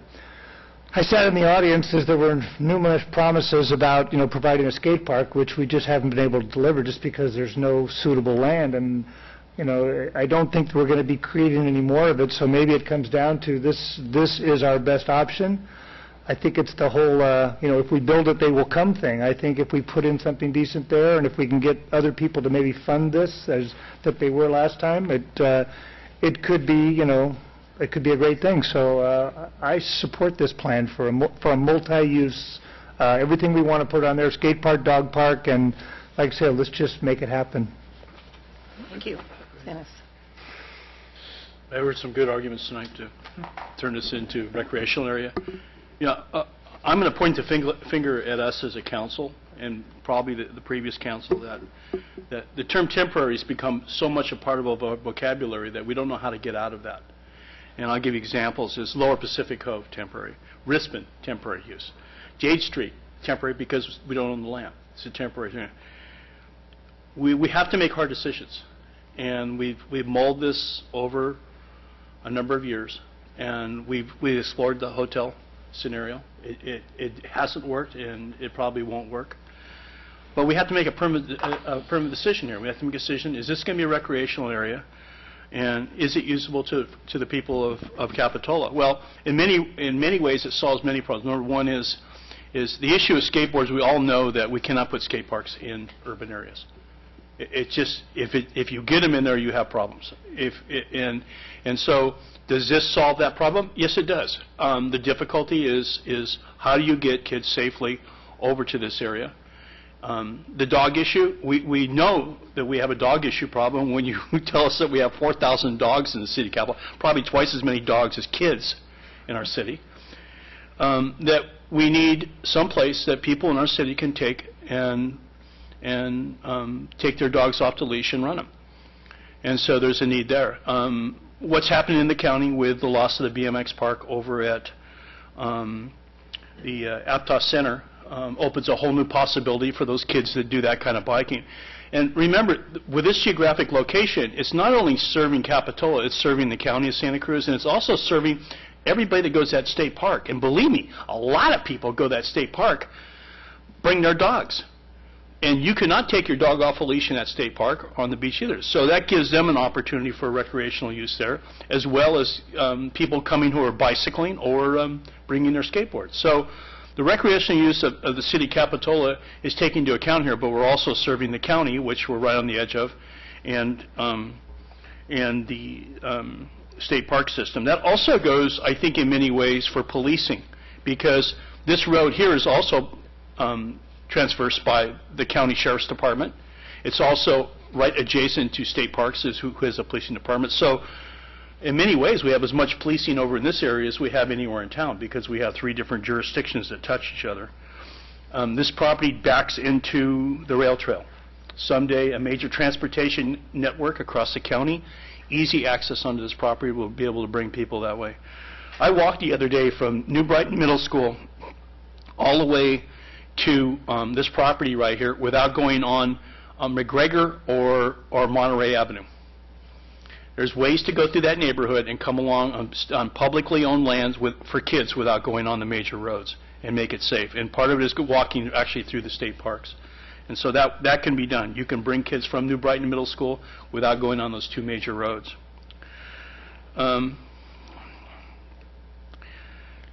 I think that demands in the community, and I think people have spoken to us, and we need to make a hard decision here, and we have to say, designate this as recreational area and allocate some money at this point for a preliminary plan. We'll go out and get an outside architect or landscape designer to give us a preliminary plan and hold some community meetings as to what size facility is adequate and how we can best distribute this land. So I'm making a motion that we move forward on the McGregor property as a recreational opportunity area for the citizens of Capitola. Second. I don't think State Parks is going to like us telling people to go through the state park area, though, to get there. That's a concern that I have. I'm kind of lukewarm on the idea. I think certainly would like to have a skateboard park somewhere in town, but that we're going to have to put a lot of money into sidewalk there and safe access, and we didn't budget any of that during the budget year. I don't think we can probably find the money somewhere, come up with the money somewhere. But I'm not crazy about the idea of kids skateboarding over there, because I think it potentially could be dangerous, or people walking over there with their dogs, because I think it could be potentially dangerous. There's not, unless we put in a really safe system, a really good sidewalk all along there from Park Avenue down. You don't need to go in through it, though. Then how are you going there? Well, you and I can walk it. I'll show you. But you can go all the way to that without going Without through. trespassing on private property? No, you're on state park property or public? The state park belongs to all of us. That's right. Yeah. And there's no fee to go through state parks. That's part of our land. But I'll be happy to walk Yeah, with you. yeah. Do we have any money budgeted for something like this? We did include in the CIP $130,000, which we called for park improvements, whether it was going to be this or the Rispin or a depot park up at Monterey and Park Avenue. So we kind of left it for the council's discretion on how to spend that money. So there's $130,000 in the CIP budget for this type of project. Yeah. Well, I certainly support looking into it, getting some more information. Can I add one thing, Stephanie? Yeah. On the adjacent state park property, maybe the best approach is not asking to buy it, but actually go partnership with us. Say, you know what, we want to make this a part of a recreational opportunity for the citizens of the county and their own state park, and say, look, we're going to put a BMX park, a skateboard park, and a dog park in there, and ask them if they just cooperate with us, where they don't. We could give a dollar lease with them or some kind of agreement that we can put that property to use. How about 20,000 square foot dog park? Yeah, there you go. Right. Actually, they need more parking anyway, so why don't we have them That's right. put parking up there on their property and we can develop the rest of ours. It's also going to mean more maintenance for us, and I'm not sure how much, but definitely more maintenance. And I mean, the sheriffs don't really drive along there very often. State parks are busy in being rangers, so they're not going to be over here either. So that would be interesting to see what the maintenance, because not everybody's going to pick up the dog poop, and somebody's got to empty the trash cans and take care of things there too.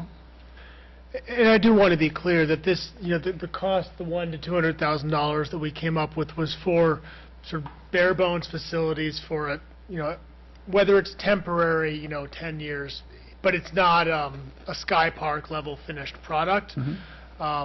So, our recommendation is that these sorts of uses do belong in the center of town, and at some point the city may be in a position where it's ready to do that. And at this point, it looks like this property is available to put to this use. My suggestion, though, is calling it a permanent facility out there, rather than we design a facility that's got a decade sort of lifespan to it. Is probably the way to go, because otherwise I think we're looking at some very expensive restrooms, and we would be in the position of needing to look at solving some of those sewer issues. And my concern would be that building it to that quality at that site.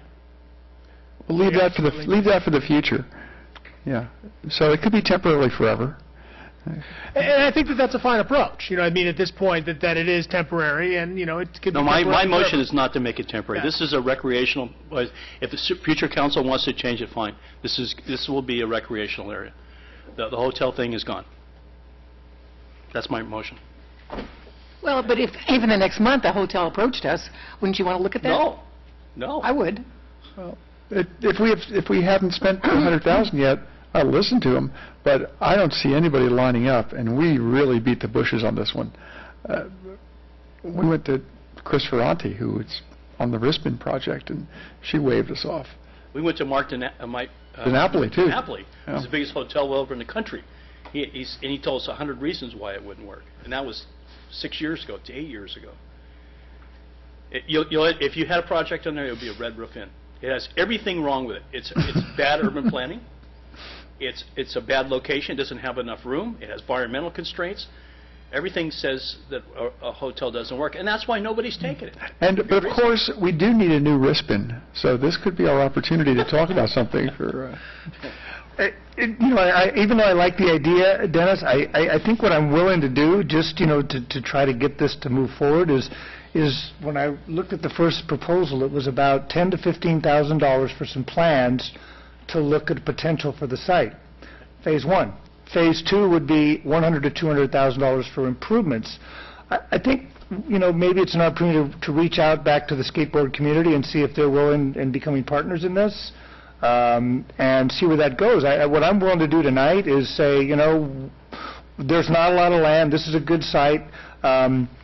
You want to get hung up on the term permanent or temporary, that might cause a problem here. I'm willing to say, let's spend the money to draw some plans. Let's contact those people and see if they're willing to buy in and draw some plans. And if we end up putting in sidewalks and parking lot and fencing it in for security, lighting, all things to make it safe, I'm in for all that. And like Mike said, our bang for the buck right now is if we spend $200,000 to provide entertainment for kids and dogs and everything, it's $20,000 over the next 10 years, and I don't want to get hung up on the temporary permanent, because I think we're all trying to provide the best facility in the best location.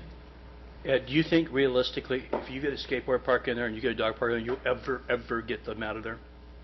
If they come back to us, Dennis, if they come back to us, make the decision. If they come back to us and say, you know what, we think this is a great idea, we're willing to reinvest the $250,000 or $300,000 that we had planned on Monterey. If you guys are going to commit to this being a recreational facility, we're all in. Okay, now we've got something to talk about. We've got a player, and we can sit here and say, all right, it's going to be a permanent recreational facility. Because if they're going to invest that much money, we're not going to do like what the school district's doing to us and saying, this is a temporary thing, we're going to, put it out there. We're going to say, okay, we're you just invested $1.4 million in a temporary parking lot. $1.4 million. Well, the temporary parking lot's going to generate revenue. It's going to solve... It's not going to generate revenue. Well, we could argue about that. I believe that it's going to generate revenue. Borrow the money. I believe it's going to generate revenue. I believe it's going to solve a problem that we have. And we're apples and oranges here, Dennis. We're talking... Providing something for the public. We're trying to address the needs that we cannot meet. We've got dog people, we've got kids in skate parks, we want to address those things. This seems like a viable project.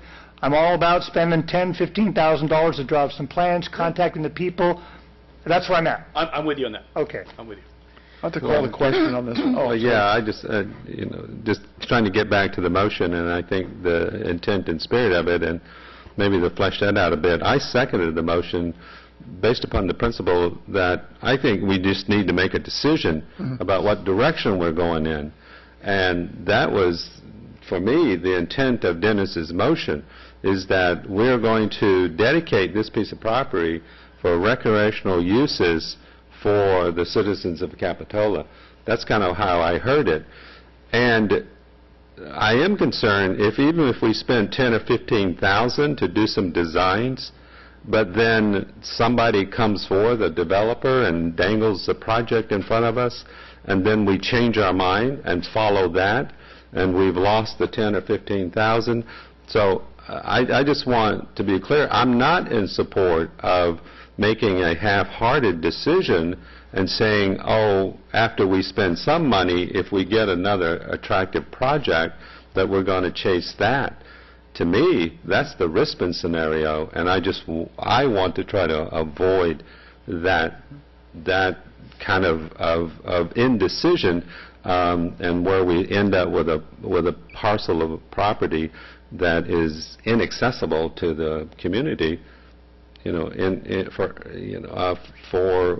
who knows how long. So I think I just wanted to express, for me, what this motion intends. And because if it works out that there's no skate park there, then make the whole thing a dog park, okay? So to me, that's why I seconded Dennis's motion, and what I think the significance of it is. It's establishing a direction, and it's true. always a future majority of the council could alter that, but, as long as I'm here, I would not. I would stand by this vote tonight. Thank you. Call the question on that. Any other discussion on this item? Is the motion clear? All in favor? Aye. Opposed? No. Motion carries. Okay, the next item is B, presentation regarding the general plan budget.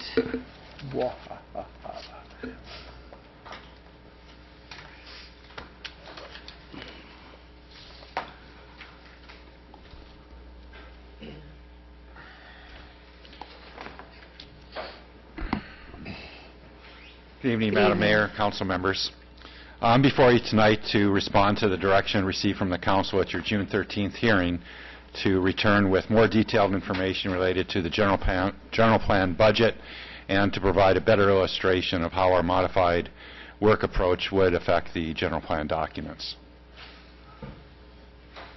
So in summary, the general plan update budget is funded through $892,000 to pay for our general plan consultant contract. That money is derived from $674,000 in our general plan maintenance fund and an additional $218,000 in grant funding. To date, we've spent $664,000, which represents approximately 72% of the overall budget, and we have remaining $245,700 in the contract balance. The remaining contract would be funded through approximately $161,000 in general plan maintenance funds and $84,000 in remaining grant funds.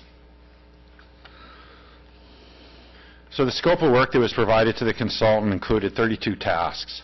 And to better correspond the amount of work that's been completed with the amount of money that we've expended, I've broken down those 32 tasks into 4 general categories, comprised of background studies and initial public outreach, plan preparation, plan adoption, and then finally general expenses and contingencies.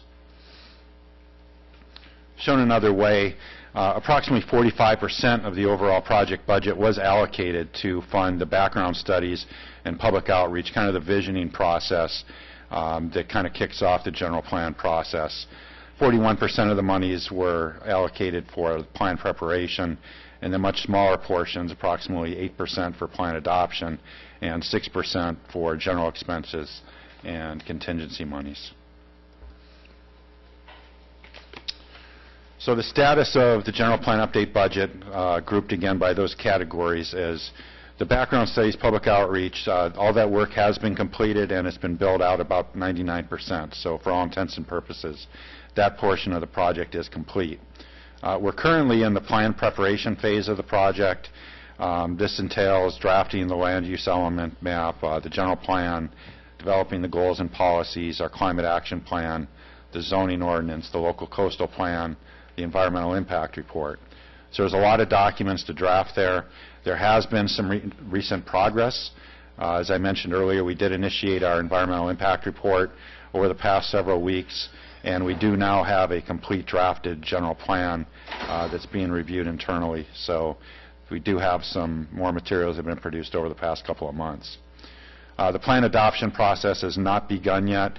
There is about $8,700 that have been expended out of that phase of the project. That was a result of some grant funding that we received that required that monies be spent, so we had to release some of those monies, and we'll shift around monies from other areas of the budget to cover that expense. In addition, we have approximately $42,000 remaining in general expenses and contingency monies, and those would be used to cover any out-of-scope work or any unanticipated work that we need to complete between now and plan adoption. So the general plan maintenance fund, there's been discussion in the past about that fund.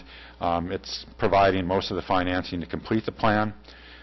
We need approximately $161,500 in those maintenance fees to complete the general plan contract.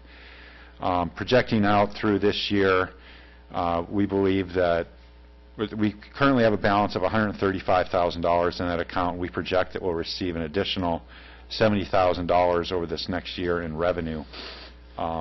Assuming that we bill out $140,000 to that contract, which I believe is a conservative estimate, and charge $50,000 for the staff time, we would have enough monies in the general plan maintenance fund to fund the remains of the contract. Just to point out, however, the housing element, as I think you all know, is not part of the general plan update project, and that is a project that we're going to need to undertake in fiscal year 14-15, and we'll have a price tag of $100,000 to $150,000, and that will be an area where we're going to have to find some additional monies, likely outside of the general plan maintenance fund in the future. In addition, at the June 13th council meeting, staff was asked to return with a better illustration to demonstrate how some of the modified work approach would affect the general plan documents. I attempted to provide a cost-effective, low-price illustration and redlined a copy of that document to give you a better visual understanding. I apologize if there was any confusion created by that. It wasn't the consultant's work by any means, and certainly not representative of a final product, but more just a visual of what direction we were heading, and would provide us an opportunity, if you had a different vision, that we could switch gears without spending a lot of money. So there are kind of 5 points that I'd like to quickly go over that we're trying to achieve with the modified work approach. The first is we intend to reorganize the document a bit. We'd like to focus more on land use designations, residential, commercial, mixed-use areas, rather than focusing on these special study areas, which are largely our city's commercial and mixed-use areas. We want to look at the entire city and kind of categorize and focus the document in that direction. As we discussed in June, we also want to decouple the general plan and local coastal program. The effect there is that a lot of the land use element that you previously saw had considerable content related to coastal-specific policies. Under this new modified approach, we'd remove those policies from the general plan and put them in a standalone local coastal plan. So the content's not lost, it's just going to be placed in a different document. We also intend to generalize the document. As we discussed, there was some design standards and project illustrations of the Village Hotel and other details which probably don't belong in a general plan. So we are proposing, again, to remove those and to place them either in the zoning ordinance, design guidelines, or some lower level document that doesn't require general plan amendments should future decision makers want to make changes to those. We'd also like to minimize some of the redundancy. There was a number of goals and policies which were either identical or very similar. So any opportunity we have to consolidate those, to save paper, to make it an easier read both for staff and the public is a goal that we're endeavoring to achieve. And then finally, there's a number of miscellaneous cleanups. Some of the direction that we heard from your council in March, we tried to capture that and show some of those changes, typos, and that type of thing. So with that, it concludes my presentation. We do have Ben Noble and Steve Nowak from DC&E, the Planning Center, our general plan consultants, who with me can answer your questions tonight. Thank you. Thank you very much. Are there any questions? Sam. I have one. Rich, thank you. I just had one question, and that was concerning the cost estimate for the housing element, $100,000 to $150,000. Are you able to break that out between how much of that would be consultant cost and how much of that would be staff cost? You know, we didn't go to that level of detail. I just wanted to project some idea of what that cost might be once we get into that process. I've talked to a couple of other people that have had housing element work done by consultants. Price range they have seen ranged anywhere from $75,000 to $150,000. That's kind of a worst-case scenario. Mm-hmm. I envision that we would invest more staff time in it to hopefully bring that cost down. But I don't want to understate it and then come back later. Yeah, I appreciate that sentiment. But the housing element was one that we just most recently updated. Correct. And I don't believe we spent anywhere near that amount to do that. That's correct. At the time, I believe the housing program manager did a lot of the heavy lifting and prepared the bulk of that report. As you know, we don't have that position any longer. So I think we'd be in a position where we'd need some consultant help, the degree of which I think will largely depend on what other items we're working on at that time. I think our total cost for last housing element was in the $75,000 range. That was primarily staff time billed. Oh, right. But we did have a housing project manager and a real good intern on the project. Not to say that we couldn't bring an intern in as well, but we just do have less staffing on Sure. in CDD at this point. Yeah. Okay, thank you. Can I follow up on that? Are we doing an update on our housing element because it's state mandated, or? Correct. It is. And how often do we have to do this? 3 to 5. 7 years. It's every 5 years, I believe, and we won't be able to... It's a 5-year cycle now. This is the last 5-year cycle, and the next will be 7. I think that's so. We'll have a 7-year break after this next. And one. so it's not redoing the housing element. It's actually just updating it. Is that correct? It's brand new. Is that the requirement? Well, I mean, you can use a lot of the information that we had before to the extent that it's still pertinent, but it's a new document for all intents and The purposes. population of this city hasn't changed in 10 years. Our housing demands are exactly the same they were 10 years ago. Why can we not use the same document? You know, when they do these housing element cycles, the AMBAG will develop, as you know, the Regional Housing Needs Assessment, and they will allocate the shares of housing that each jurisdiction needs to provide. We remember that well. Yeah. The good news is we expect that number to be much lower than past years, so we're And we go through this every cautiously time. optimistic. We anguish over it, and we still have to bend to the state because not having a certified housing element is so onerous, and they make it so onerous that it forces us to do it. But we found some funds in the dissolution of the RDA that would allow our housing program to continue with a much smaller level. Is there not the ability to use some of those funds to backfill the housing element portion of this? I think that's quite unlikely. The funds that you're talking about, sort of the recycled RDA housing funds, really need to be plowed back into affordable housing programs, and the planning documents like this, I think might be a stretch. I'm willing to stretch, but I'm just speaking as one council member. And after the experience we were going through with the general plan update, with the housing element, I say we see what the minimal amount that we can get by and do and solve the state. We're not resolving any issues in our own community by the housing element. We don't even listen to it ourselves. So let's just do the minimal that solves the state's questions and no more when we get to that point. That'll certainly be the intent, to meet the state mandate in the most efficient manner possible. Thank you. And the most challenging part of the housing elements, not to derail the conversation, is really getting through the adoption process. I mean, you can virtually photocopy in other jurisdictions' housing element because they mandate in state law the elements it needs to contain. Unfortunately, some of the things it needs to contain are things which are often not very popular concepts and difficult adoption processes. So unfortunately, that does drive a lot of the cost. We had this discussion last time about, couldn't the staff just do the whole thing? Did we really need a consultant? Yes, we needed a consultant, and we didn't like spending a lot of money on it because we weren't changing very much, and couldn't we just use the same one and change a few numbers and so forth? So I guess that'll be probably our direction to you this time. if it didn't have to be certified by the state, it would probably be a lot easier to just keep rolling over. But it's that certification that really bites us every time, and I don't know whether to fight harder or give up. I'm kind of in between. And the new pieces of state law that require more and more of local jurisdictions. And it must be one of the most difficult things for the city manager and community development director to present because it's the most uncomfortable, and you have to present it. So. Yes. But we're talking about the general plan now, and I'm trying not to. I do not want to be disrespectful to our consultants because it's easy for people who don't know about this as a specialty to be critical and to show disrespect by criticizing what you've done. And I'm sure you've done a lot and worked hard. It is just hard for a city of our size to wrap their head around $1 million for something that will inevitably go on a shelf and tells us ultimately everything we know already, and it's difficult. It's uncomfortable, and I'm sure you guys can appreciate that too, but there's certainly no disrespect to the consultants intended.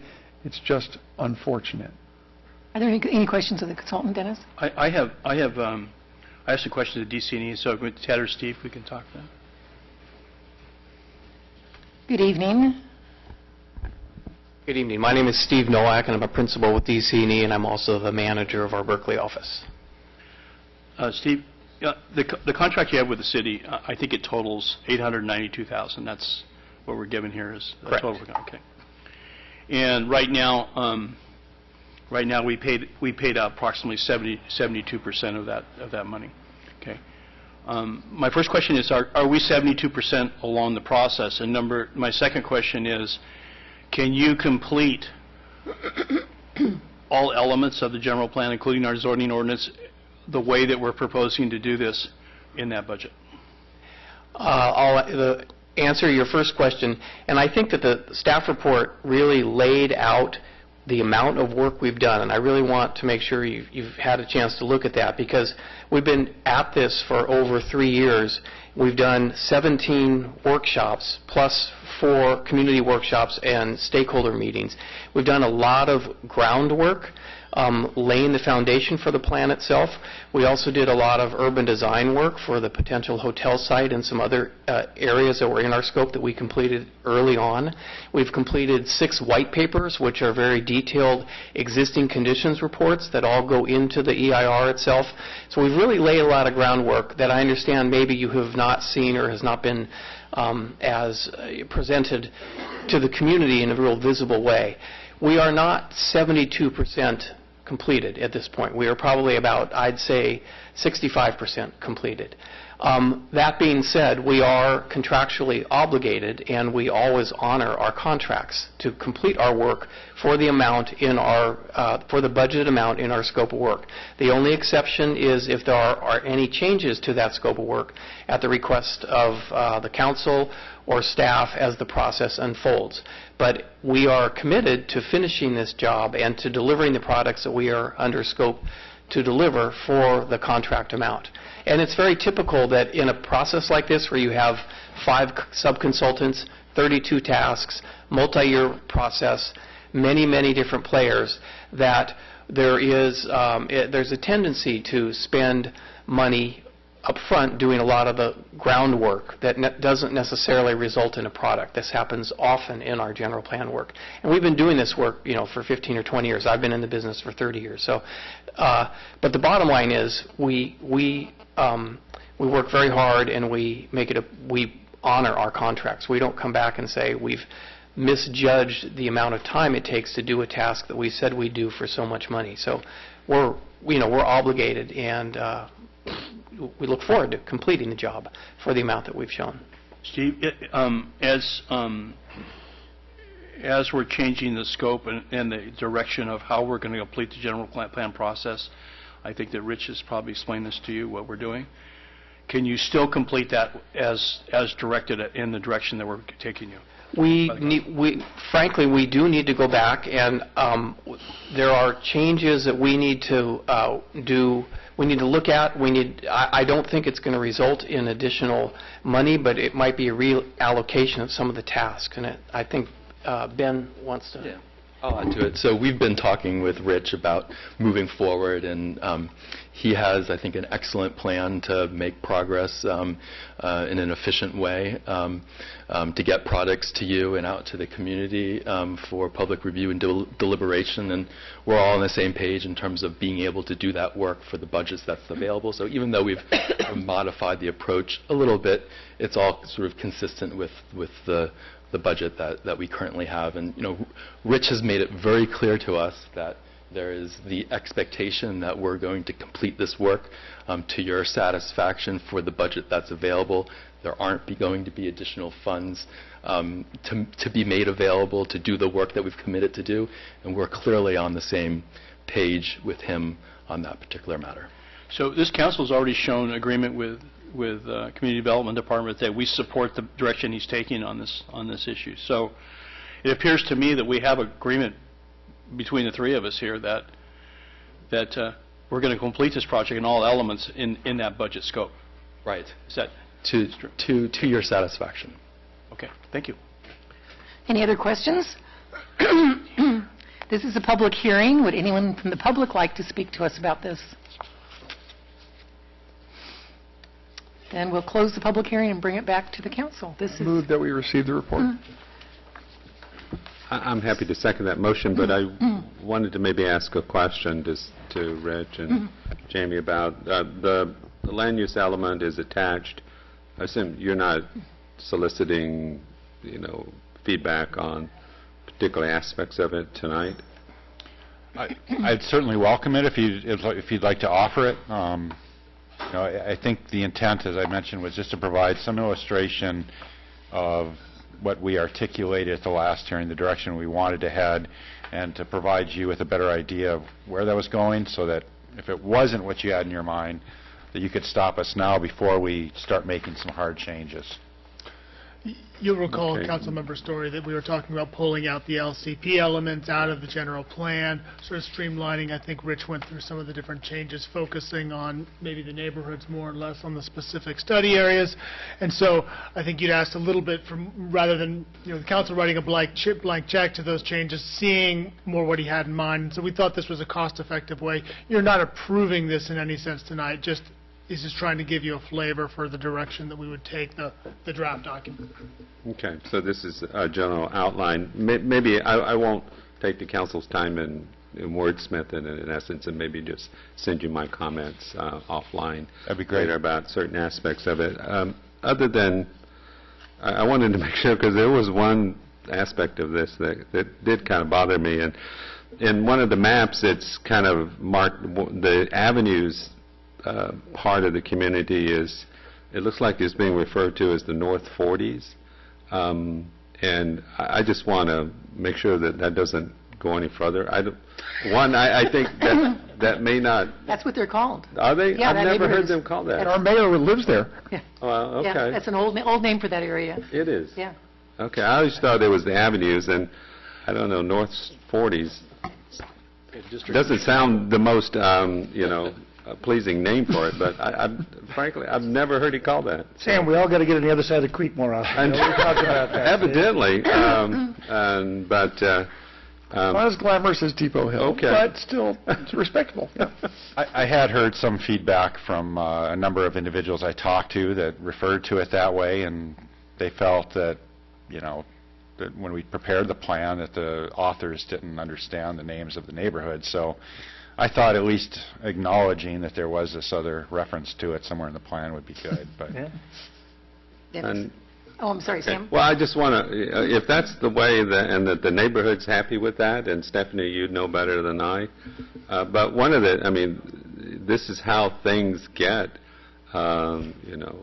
ingrained in culture, is that they're identified in the document, people start using that, and so, and I'm just surprised that it's referred to as the North 40s. I've never heard that. And you can call it the sticks. So, well.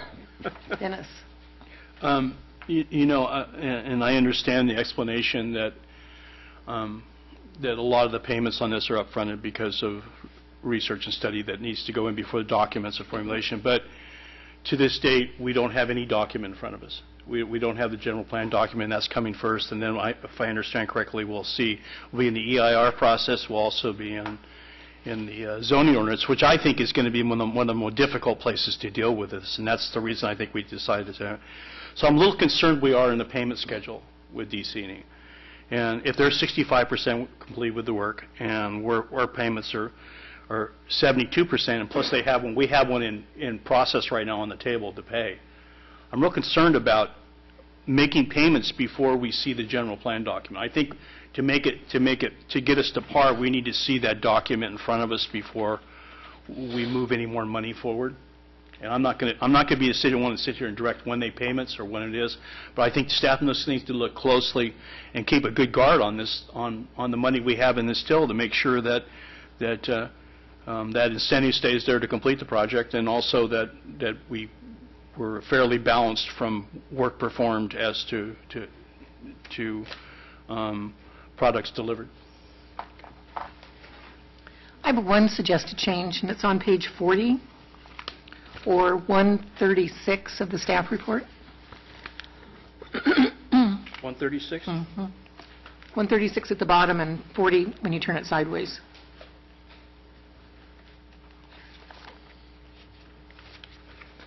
Okay.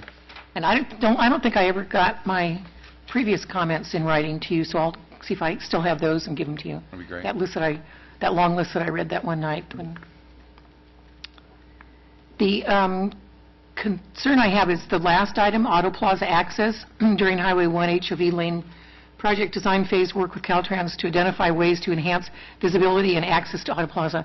I don't think we should leave visibility in there because that was an issue when we put in the auto mall. The county said that Highway 1 is a designated scenic corridor and they do not want to see it. So we had special landscaping developed so that you wouldn't see it. Last time I looked, though, you could see a little bit of it, so I don't know whether the trees have died or they're thinned or something's happened. I think there's a movement afoot with the renovation of Toyota, not to necessarily have it visible from the freeway, which is a scenic corridor, but to have some presence on 41st Avenue, because right now we have hidden Auto Row so effectively, no one knows where it is. Just having a sign that says, "Hi, this is Auto Row," visible from 41st, not visible from the freeway. I think that was the intention, or maybe it should be made clearer because we are all sensitive to the scenic corridor. Yeah, I mean, I think people can find the auto dealers, but anyway, maybe you couldn't add 41st Avenue if that's the issue, but not so it's clear that it's not from the freeway because that's.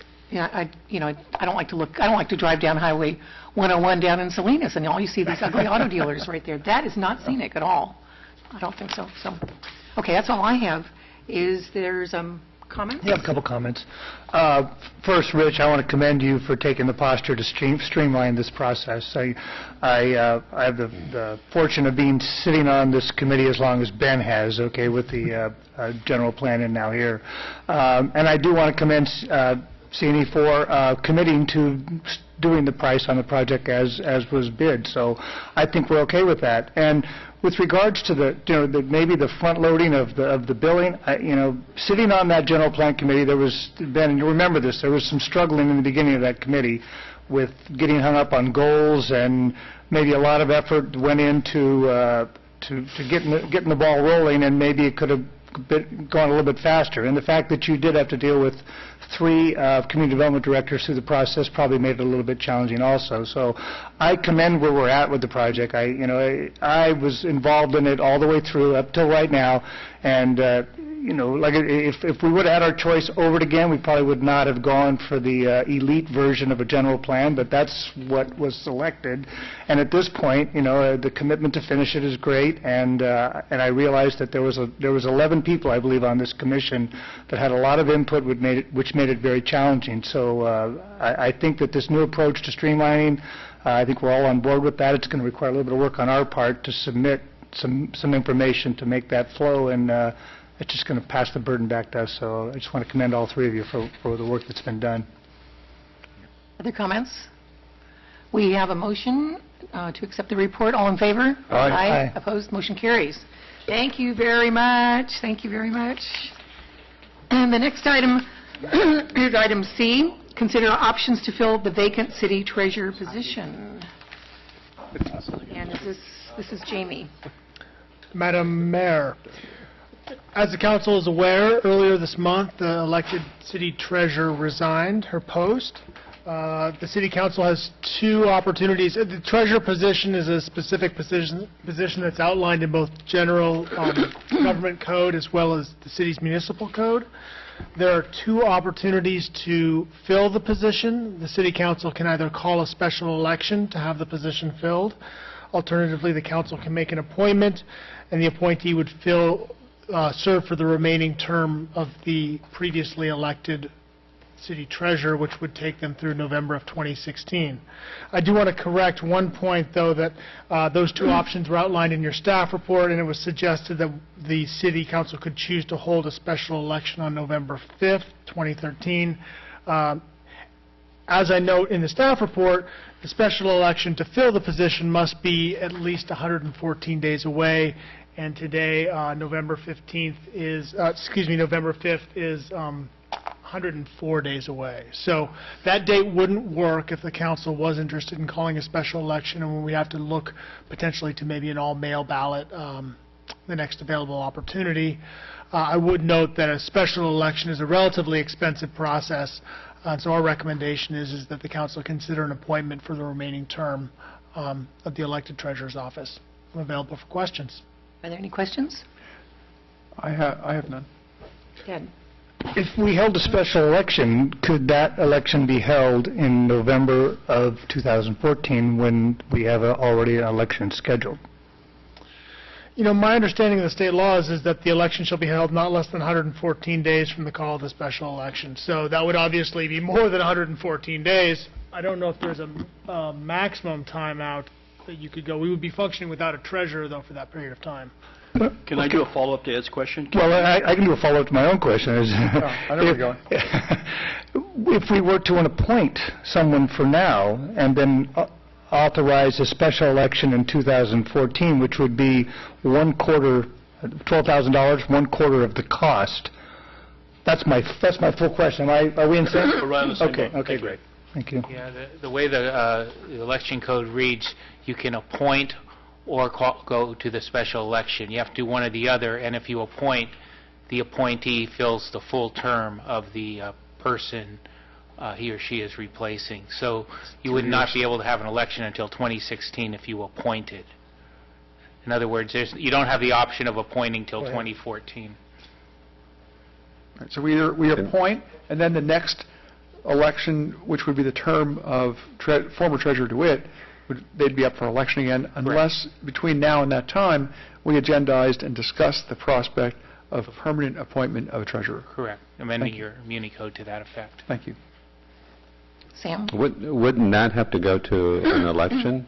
Yes. In order to be able to do that, yes. Right. Well, my question was a clarification of the follow-up that Ed did to his own question, in which he answered himself, that the election, if we waited until November 2014, would cost $12,000? I don't have that figure off the top of my head. That sounds about right. When we add maybe the city clerk, I know you've looked into this. If we were to just add it to a regular city election. Yeah, so it would be approximately 13,000, not to exceed Okay, that. well, that's what, similar to our last election. yeah, because I hadn't seen that in the staff report, but just to hold a special election would be $41,000, but if we appoint someone in the interim and wait till November 2014, the cost to the city is about $13,000. I don't think there's the opportunity to wait until November 2014. If you appoint, you're appointing someone for the treasurer's previous... It would be 16. Right. Oh, for the balance of her term. Yeah, I was having trouble articulating that. That was the language I was looking for. Okay. Well, thanks for that clarification. Any other questions? This is a public hearing. Would anyone like to speak on this issue? I bet there's somebody. That's it. Such patience. Good evening. Good evening. I'm Glenn Hanover, two-term ex-treasurer of the city, elected treasurer of the city of Capitola. John, I don't think you answered Ed's question. The question was, can you defer the election for the treasurer until November 2014? You can defer it, you just won't have anybody sitting in treasurer's seat until that election date. Well, I'm not sure that's completely true either.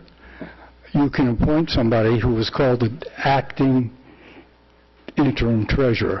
And we have, as you all received in your packet, a letter from Connie Gualtieri, the former treasurer, volunteering to do that position. I want to say, and Tony makes the point that, and let me quote, I, for one, do not want to relinquish the right for the remainder of the former treasurer's term for some 3+ years. If you appoint somebody, they will be treasurer for 3.5 years, at a minimum receiving 3 votes and a maximum 5 votes. That's not a democracy. Capitola is blessed by being a general law city, which has the opportunity to have the community. I received 2,100 votes in 2 elections. That's a lot more than 3 and 5. So I suggest that in the interest of filling the position with the interim treasurer, to serve until November 2014, and then have an election for 4 years, a full election. And it's a win-win situation. You have somebody to take the job, and the community gets to vote on who they want, as opposed to you determining who serves in the capacity. So I would endorse Tony Gualtieri's suggestion. He's volunteered to serve as your, call him what you will, Deputy Interim Treasurer. Thank you. Thank you. Would anyone else like to speak? Then I'll close the public meeting. John, I'm confused about that. How can you appoint someone in interim if you're supposed to? I just fill the term? disagree with Mr. Hanna on that. Yeah. The statute that governs doesn't make any reference to an interim appointment. It talks about an appointment. If you make the appointment, it fills the unexpired term of the person who... That's what I understood about. That's the same thing as council seats. You can't appoint a council member for 2 years. It has to be for the remainder of that person's term, which often happens after maybe someone has served for 3 years. They just served that one last year. Yes. Well, Mayor, I was going to maybe suggest, because we have 60 days before we need to act one way or the other, that maybe we should continue this item until there's a little bit more research into that particular question. You know, I have to go along with the city attorney's opinion. I have to make mention that we have gone 3 election cycles with single treasurer candidates. It is time for us to look at this position carefully, because getting the only person who was willing to step up is not democracy either. And I think that we should put this out for advertisement for appointment for the rest of former Treasurer DeWitt's term, and then decide in the next 3 years whether we want to launch off on an election at the next regular election, asking the citizens if they'd like to appoint or if they'd like to elect. I'll and second leave it your at that. motion, Mike. Yeah. I had some more questions before we get to a motion. Go ahead, Sam. Well, no, go ahead if you have I just have some questions. questions, okay? May I make one point? One quick point. Don't do it. The question that needs to be answered is, can you set a special election 400 days in advance, or whatever the number is, until November 5th? That's the question. We don't need a special election. It'll be on a regular election cycle. That's the terminology that the code uses. What I'm saying, that's the law. John will tell you that. What he's saying is, when somebody resigns, you have to set the date of a special election. It's called a special election. And the parameter that is given in the code is that it can't be less than 104, it has to be more than 114 days. Ed asked the question, how long can it be? And he never got an answer. And that's the question, because if you choose to leave the position vacant and have the staff do it, or accept Tony's, the former treasurer, offer to serve ex officio, if you want to call it that, as the treasurer, whatever title you choose to give him, you have the position filled and you have another election. So the fundamental question to be asked is, how long can you set in the future the election for the treasurer? And if there's no limit, then there's no reason why it shouldn't be conducted with the election in November 2014. Okay, thank you very much. Okay, Ed. Yeah, just, I want to clarify the first 2 things, Ed, then I have an additional question, because I think that's important that we're clear here. We can't give you, the soonest we could give a special election, well, we could give it at any time after 2014, but if we wanted to do it at the economically feasible time, it would be in 2014, which means we would run without a treasurer until that point in time. Correct. And there'll probably be a June 2014 statewide election as well. Well, we're not having an election, so it would cost us the $41,000 versus the 12, so it wouldn't be, responsible to do that. So if let's just say if we did do it financially responsible in 2014 of November, we would run from now until that point without a treasurer. That's the option. Or we appoint now, and then that would be fulfilled into 2016, and I believe those are the only 2 options. That's my reading of the statute. Okay, great. And then the other question is, because we're bringing up the issue, because I might be leaning towards where Sam's going with this, to just postpone it and do some more discussion since it's not urgent, is I want to ask the question about, the use of appointed treasurers versus elected treasurers in the state. And I know that some research was done by the city with the California Society for Municipal Financial Officers. A survey was done throughout the state, and I want to know if the results of that, how many elected treasurers versus appointed? I don't have the figure off the top of my head. I know that the majority of cities are now with appointed treasurers. My suggestion, if you would like some information about this specific issue, is we could come back at the August 8th meeting, I think, with that information. Your timeline, your deadline is that if you're going to make an appointment, it needs to be by September 13th. Can we not do these things concurrently, advertise for applications, and if in the next 30 days we do decide to do something totally different, we still have that option? Yeah, that was exactly where I was going. Right. But that we can come back and we can bring that additional information, sort of, because we have done a little bit of research. Staff did, looking into the other cities to see how many appoint versus how many elect. Right. We can bring that information, and in addition, it sounds like we can advertise. Our deadline for making a decision, though, is that first meeting in September after we come back from our break. And I think that it's probably wise to take the time to do that.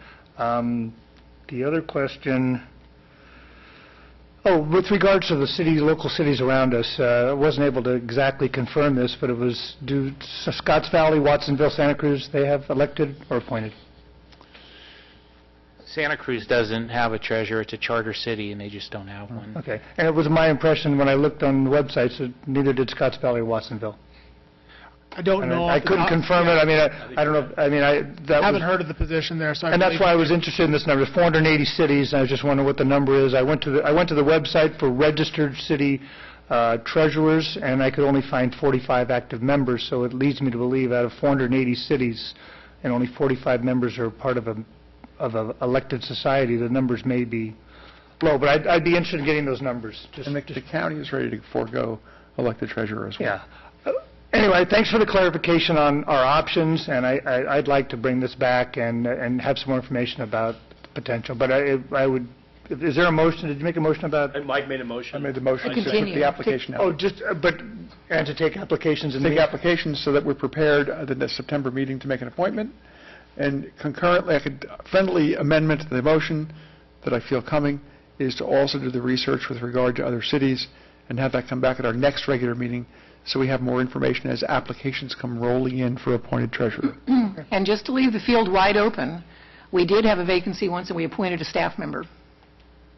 So that is possible also. And we once appointed Tony Galtieri. So we've done all of these things, and I think we should keep in mind in the next year or so that we are constantly at the mercy of the only person willing to step up, and that's a bad place to be.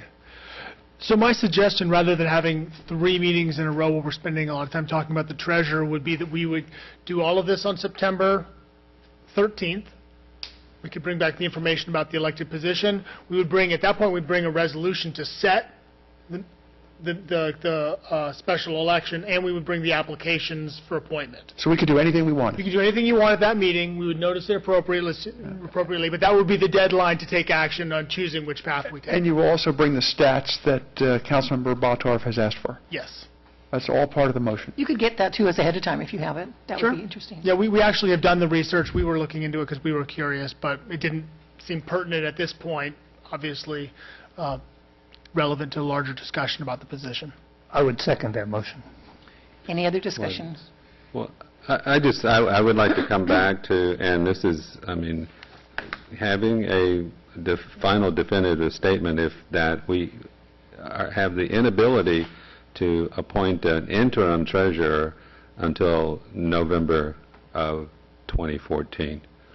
And since we're continuing this item, let's just, if that's not the case, and John, I trust your opinion, but let's, nail that down. And so we know that, we don't have that option. Because to me, that is the ideal option of filling the position, but trying to maintain a treasurer that's independent of the city council. I think that was the whole point when the community asked that it be an elected position. And whether or not that's a good decision or not, that's the decision, though, that the community made. I think we should try to honor it as best we can. I mean, that's the way I would view it. Did the community ever make that decision? Yeah, there was an Yes, election it was an election. in the 80s. We started as an appointed position, Right, yes. And- went to an elected position. That's not true. No? The general law statutes of the state of California require that a general law city have an elected treasurer. At some point in time, the city voted to have it appointed. After the fiascos, then it was voted back. Right, so it did, but... But the default position of general law city is you have an elected treasurer. Right, yeah, okay, thank you. So, yeah, I mean, it was done both ways, I mean, and it sounds like it wasn't legal to have it be appointed, but, I mean, I think that that's the kind of the crux of the issue that we're dealing with, and let's be clear about what possible options we have. I think it was to appointed balance when all this. someone retired from the job and couldn't do it anymore. It used to be an elderly gentleman that we used to drive to the bank, and he would make the deposit, and then he would drive him back to City Hall and put the receipt in the book. And then he retired, and we appointed someone. And at one point, there wasn't anybody interested in doing the job, so in the 80s, we put it on the ballot to have it be a appointed position rather than elected position, so we wouldn't have to have an election and deal with the politics of a person that's doing this. And there was and the voters decided they wanted to keep, that was defeated, and so the voters decided they wanted to keep having an elected person. With the city clerk, we did it the opposite way. Right. We actually... We had him at the ballot. voted to elect the city clerk. That was the same ballot. We had him on there to change both of those positions from appointed to elected, because what if you appointed someone to the city clerk and they couldn't do the job, or they didn't want to do it correctly, or they didn't know how to run an election? So the professional thing to do, we said, actually, was to have these be appointed so that you appoint someone who has the qualifications that can do the job. And so I'd like to hear how a city functions differently without an elected city treasurer, or even a city treasurer. There are many cities that have chosen Why do we even appointed. need one, whether it's appointed or elected? Well, that's part of the law. It's the perception of transparency. Right. And it's the law for our type of city to have a treasurer, appointed or elected, up to the electorate. But there are many cities that are very, very functional, even more highly functional, with an appointed treasurer. It's We're on something the same charter as Scotts Valley, and also, not the city of Santa Cruz, but Watsonville's the same charter. They may appoint a staff member. They may have one that's someone that has that title. Their general law as well.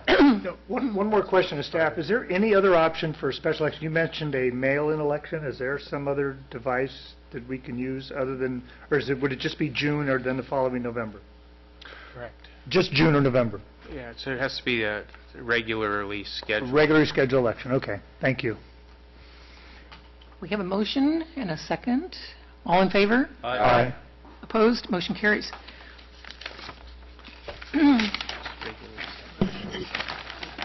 Any other last-minute comments from staff members or council members? I have a last-minute comment. I would like to propose that we repair Councilmember Bottorff's chair so he is in a regular council chair and not something from the kids' table at Thanksgiving.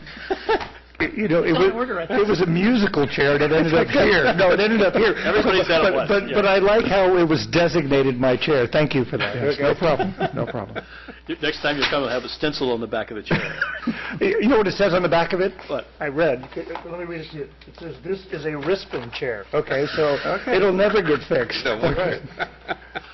The new chair is on order, and Okay, thanks. I'm getting nods from the city clerk that it'll be here for our next meeting. Okay. Well, wait, he's not getting a better chair than the rest of us, is he? No, it'll be exactly... Okay, good. Identical. Okay, in all ways. And I suggest we rotate that chair, too. Okay. Give it to Mike next time. Any other staff comments? And then we are adjourned. Thank you all very much. Thank you. I deserve it.